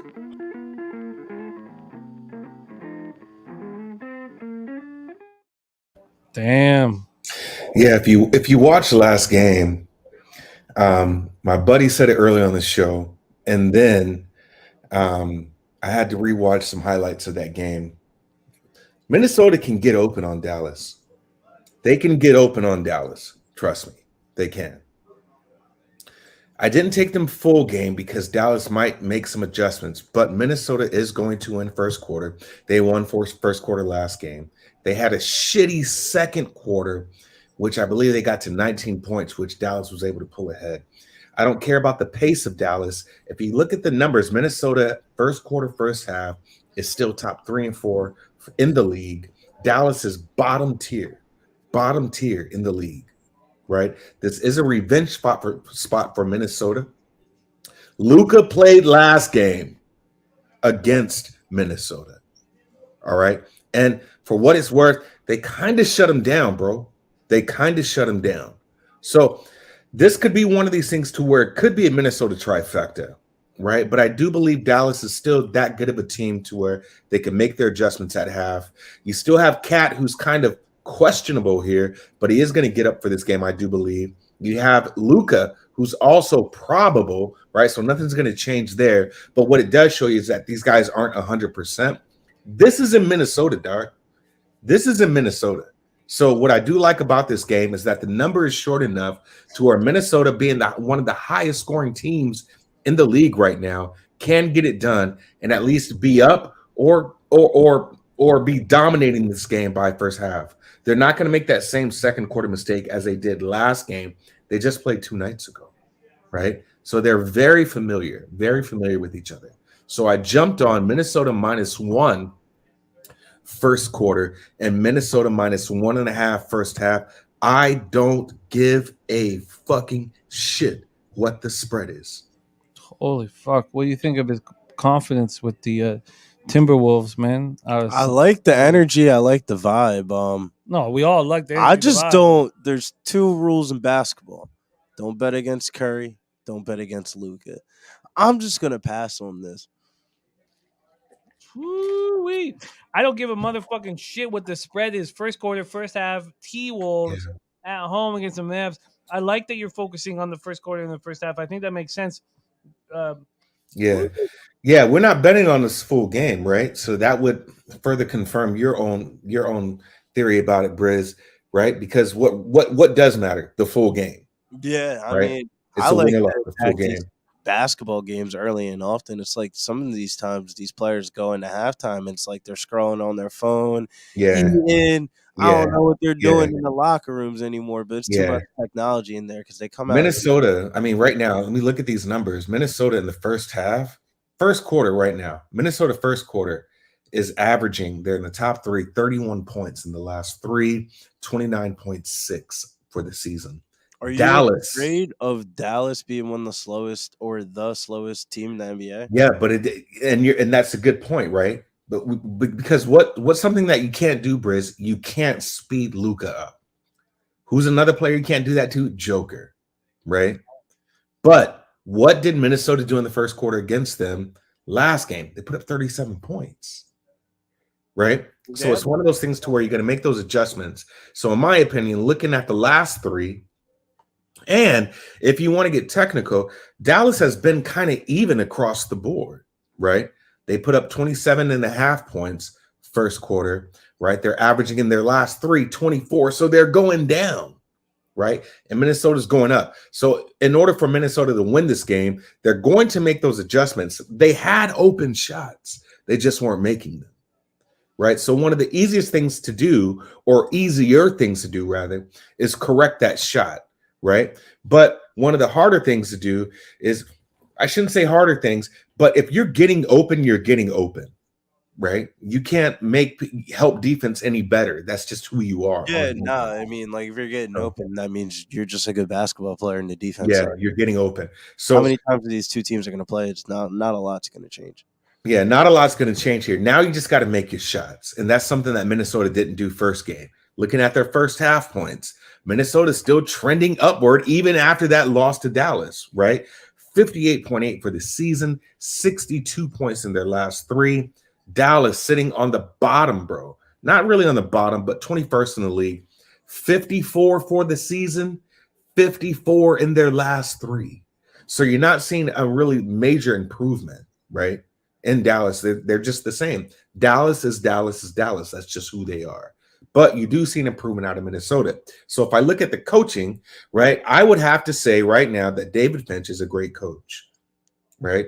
Jason Kidd is a good coach, still has a lot to learn, but he's coming around, man. They made some good decisions in this trade, especially unloading Kristaps Porzingis and bringing in who they call now Spencer Dinwiddie, right? But at the same token, I do believe there's more advantage on the Minnesota Timberwolves side. You're going to have Beverly talking shit. They did lose against Dallas, so there is a revenge angle here. And it's just correcting those small little mistakes that you made. So I do like Minnesota first quarter, first half. But if you ask me who's the better team, it's still Dallas. And that's why I didn't take them full game.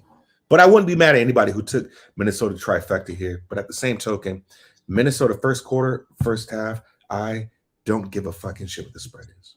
The backwood play of the day, the $5 play of the day is going to be Luka Doncic triple-double plus 380. I love the idea that Minnesota is going to bounce back early after that loss at home to the Suns. Yeah. Multiple home spots, and I agree completely that the Mavericks are a better basketball team, and that's why you want to focus on early the Timberwolves come to play. Take them early. I think it's sound. I think it's sound, and I'm very interested.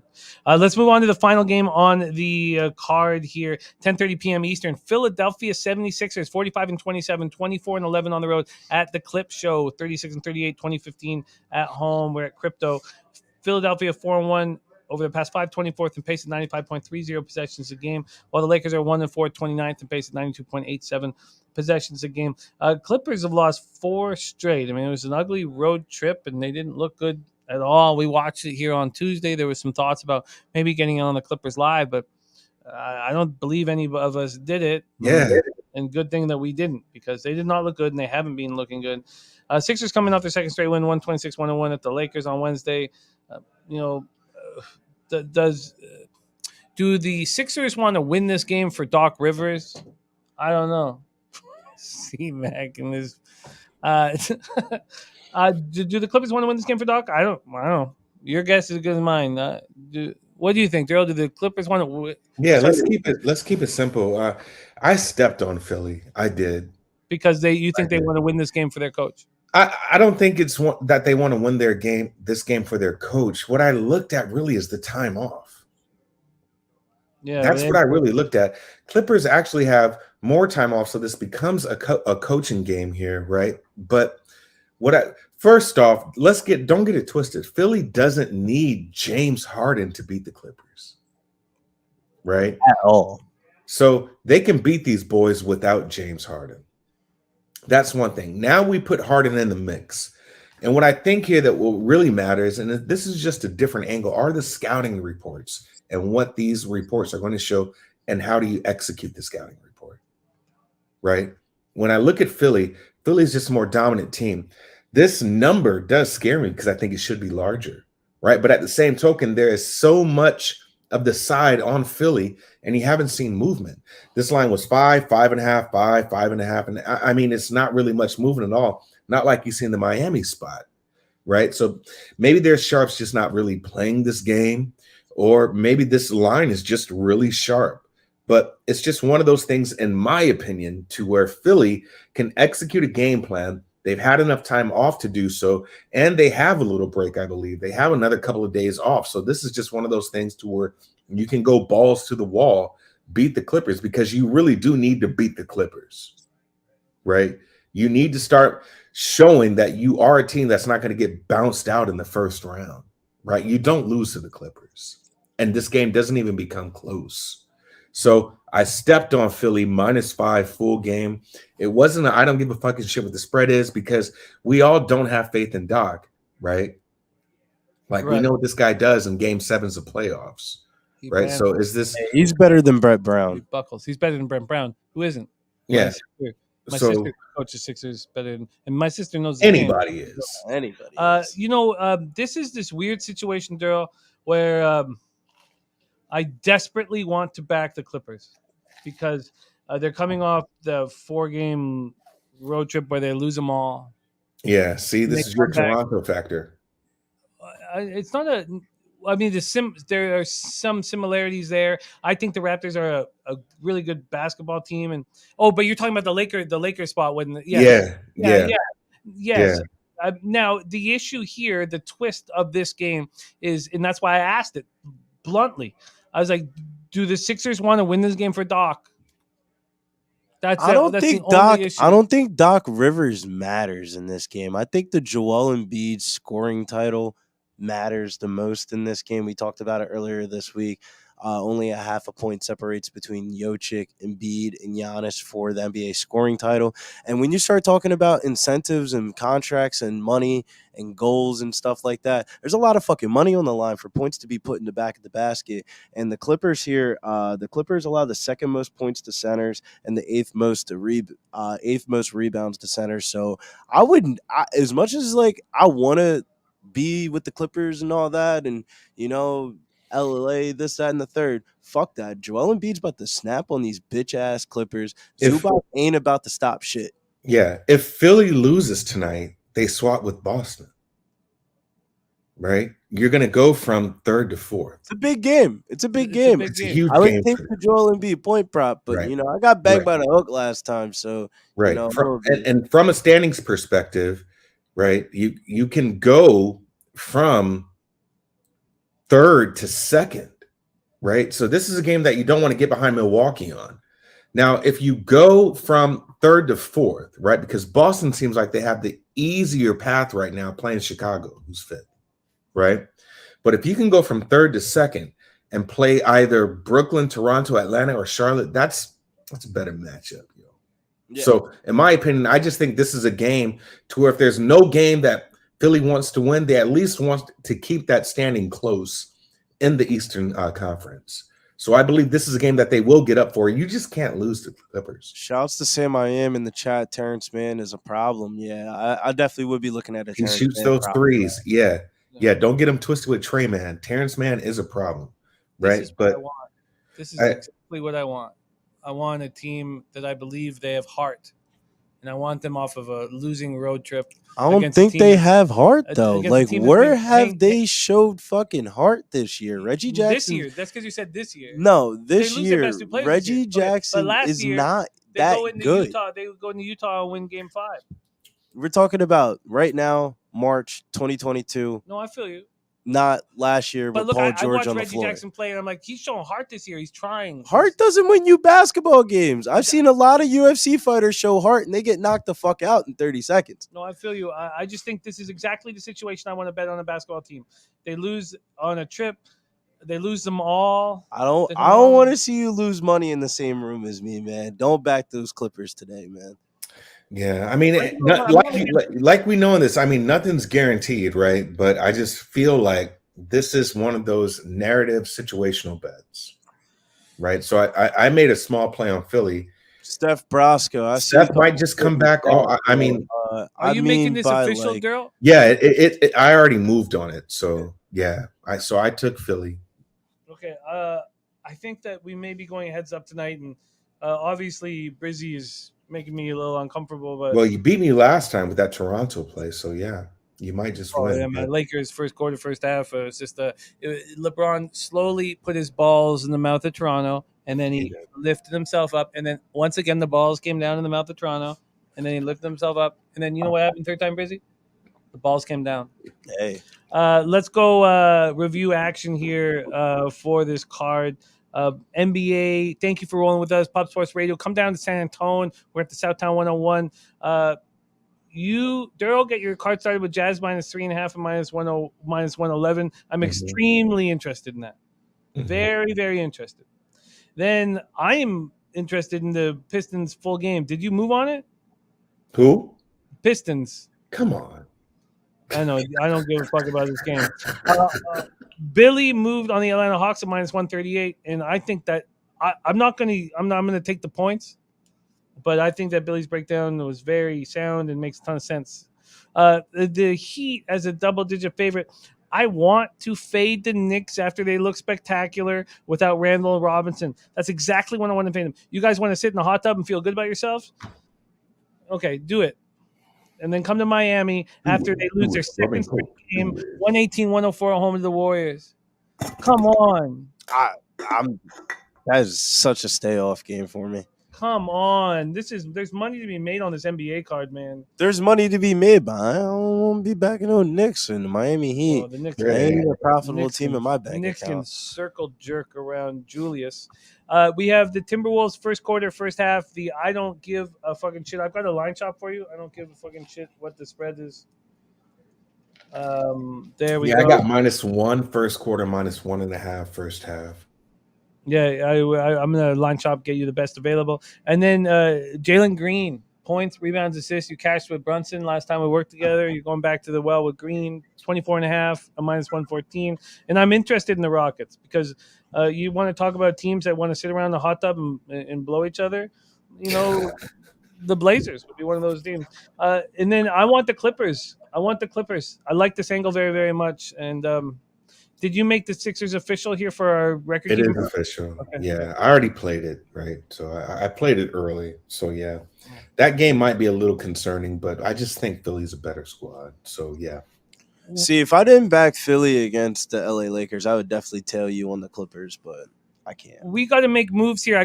This show's got to bounce out here in 5 minutes. We got other shows that need to set up and prep. Yeah.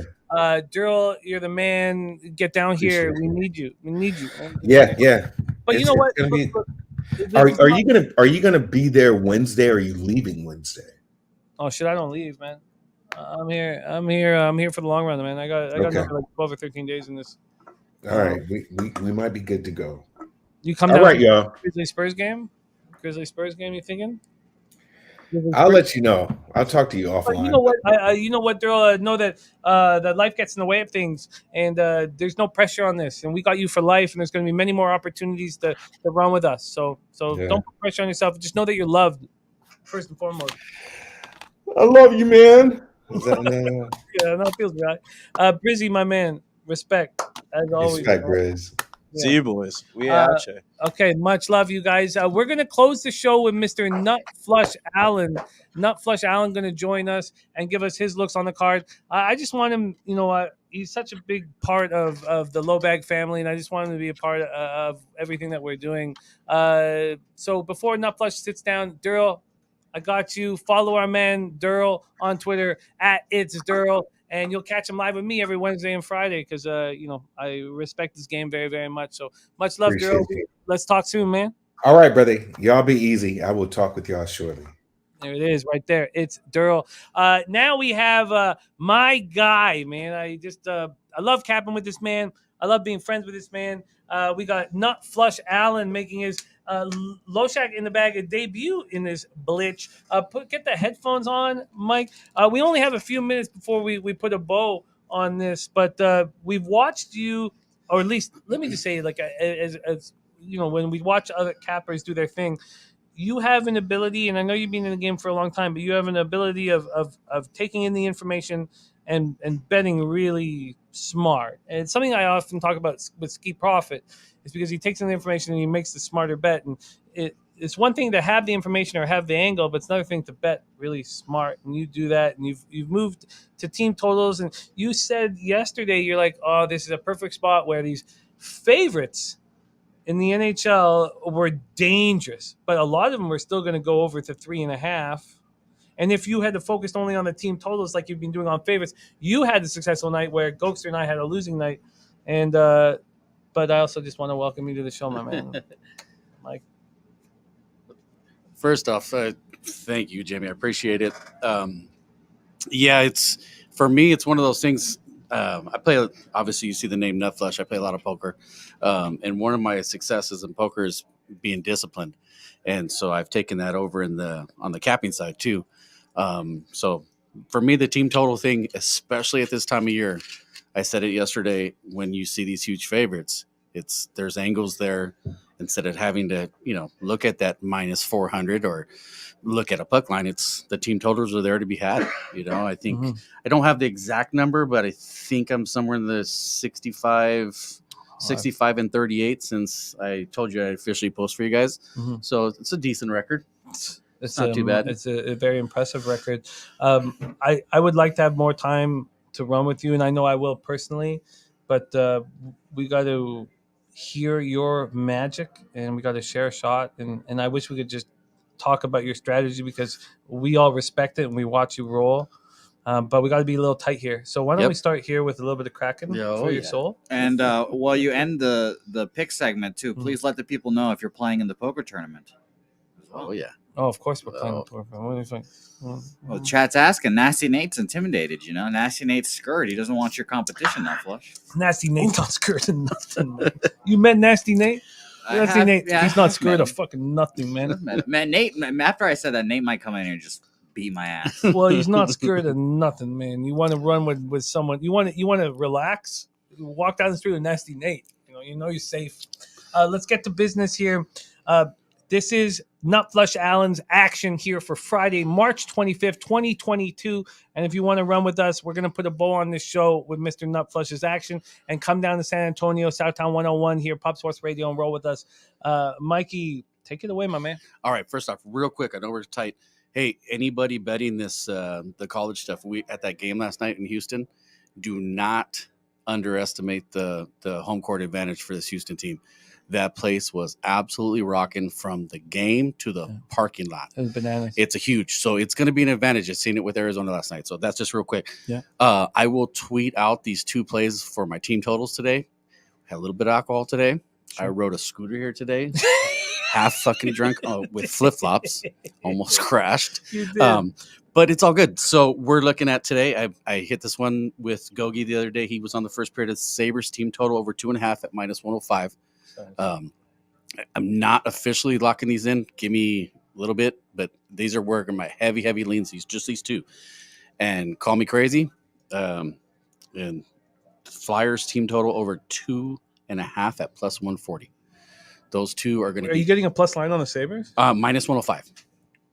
Okay, and then it's minus 105, and then plus 140 on the Flyers team total over 2.5.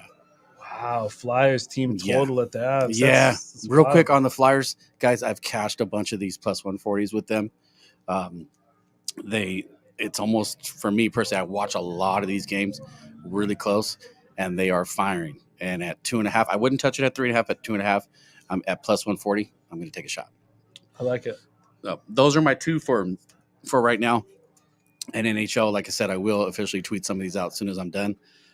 Real quick, Jimmy, I just wanted to, you guys see the hat. You guys that know me and follow me know that I live and die San Francisco Giants baseball. Let's talk that baseball. Okay? So I live and die it. Okay. Let's be real clear and honest here, guys. There's zero homer fan when it comes to betting. I would bet against my own mother. Anybody I can make money on, I'll bet against. So when I play the Giants, I will fade them as much as I play them. So sure. Real quick, couple things. I am leaning heavily on the Giants season win total under 88 or 87.5, wherever your number's at. I'm getting 87.5. Yeah, it's so, juice to the over. Yeah. So just real quick breakdown. The perception for me in the public is going to be Giants last year. The Dodgers went 107 games. Giants battling it out. they are going to be in trouble this year. It's going to be a rough year. The bats aren't going to be there. It's going to, without Posey, his first year missing in the lineup, it's going to be. So if you think about it, since that run from, I think, 2010, the Giants have crossed this number. I think it was 3 times since 2010 have beat that season win total. Yeah. Okay. With that same roster. Okay. Now you took away that roster. This is going to be, as Dutch Boy would say, good money. Okay. I like it. So definitely take a peek at that. I don't think they're going to add anything big that could adjust this number, but I would jump on it now. And then the little nugget I'm going to give you is Giants versus lefties. When you see the Giants this year versus lefties, be ready to bet the other side. Fade the Giants. Okay. If you look at the lineup that they're going to post, most of these guys struggle very bad against left-handed pitching. The righties that are going to be in this lineup, it's going to be heavy right-handed lineup, and you're looking at 220 average on a lot of these guys, 220, 230, 240. It's going to be a rough battle. I don't care if you think Kirk Casillas is going to be some backup catcher. It's not going to happen. Okay. Lamont Wade is trouble against lefties. They won't even play him. Seaman garglers. Yes. Late Lamont. Yeah, late Lamont is good against righties, but when it's a lefty, so little nugget for you, pay attention to that early in the season. When it's when they're facing that lefty, look at that number. That's a good angle. I'm gonna be on it. I'm gonna be on it a lot to start the season. Hammer away at the start of the season. Yep. 100%. So, man. Yep. Nut Flush Allen, you've added so much to my life. I mean that. And I like being around veteran gamblers. I like all this shit, man. So, yeah, real quick. Yeah. My biggest thing for me, my biggest bet that I would enjoy, and it wouldn't be financial at all.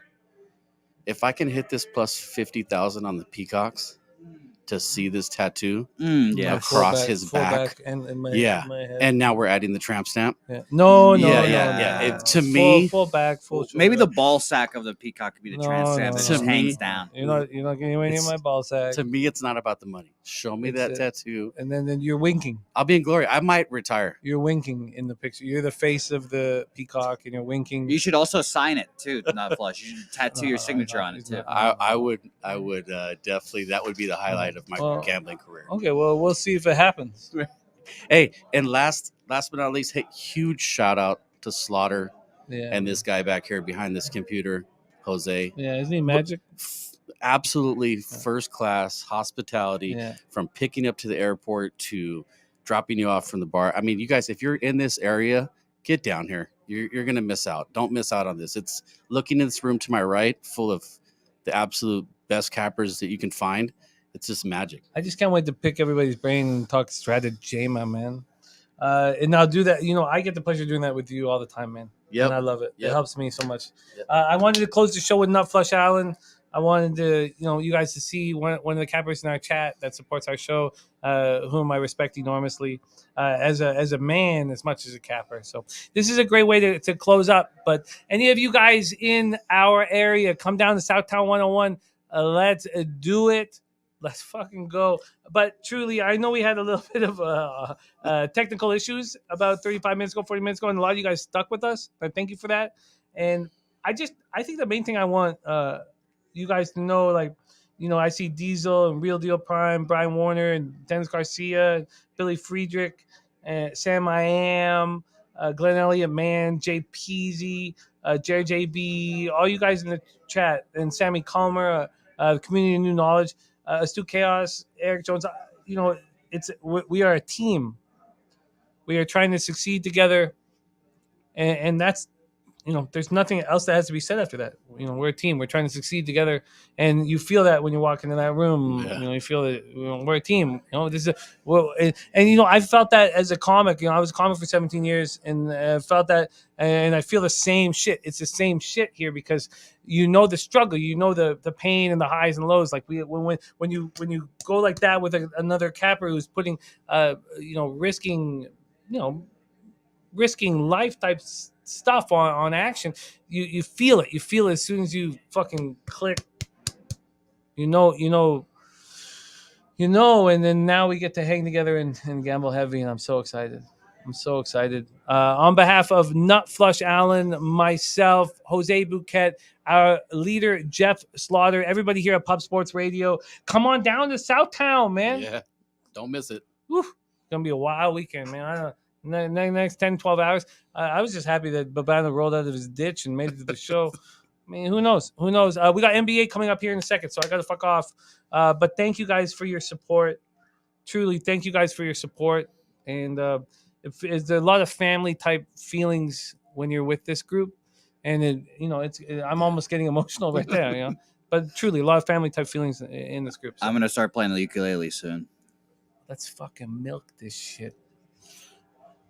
Leche. Hey, Los Bookmakers!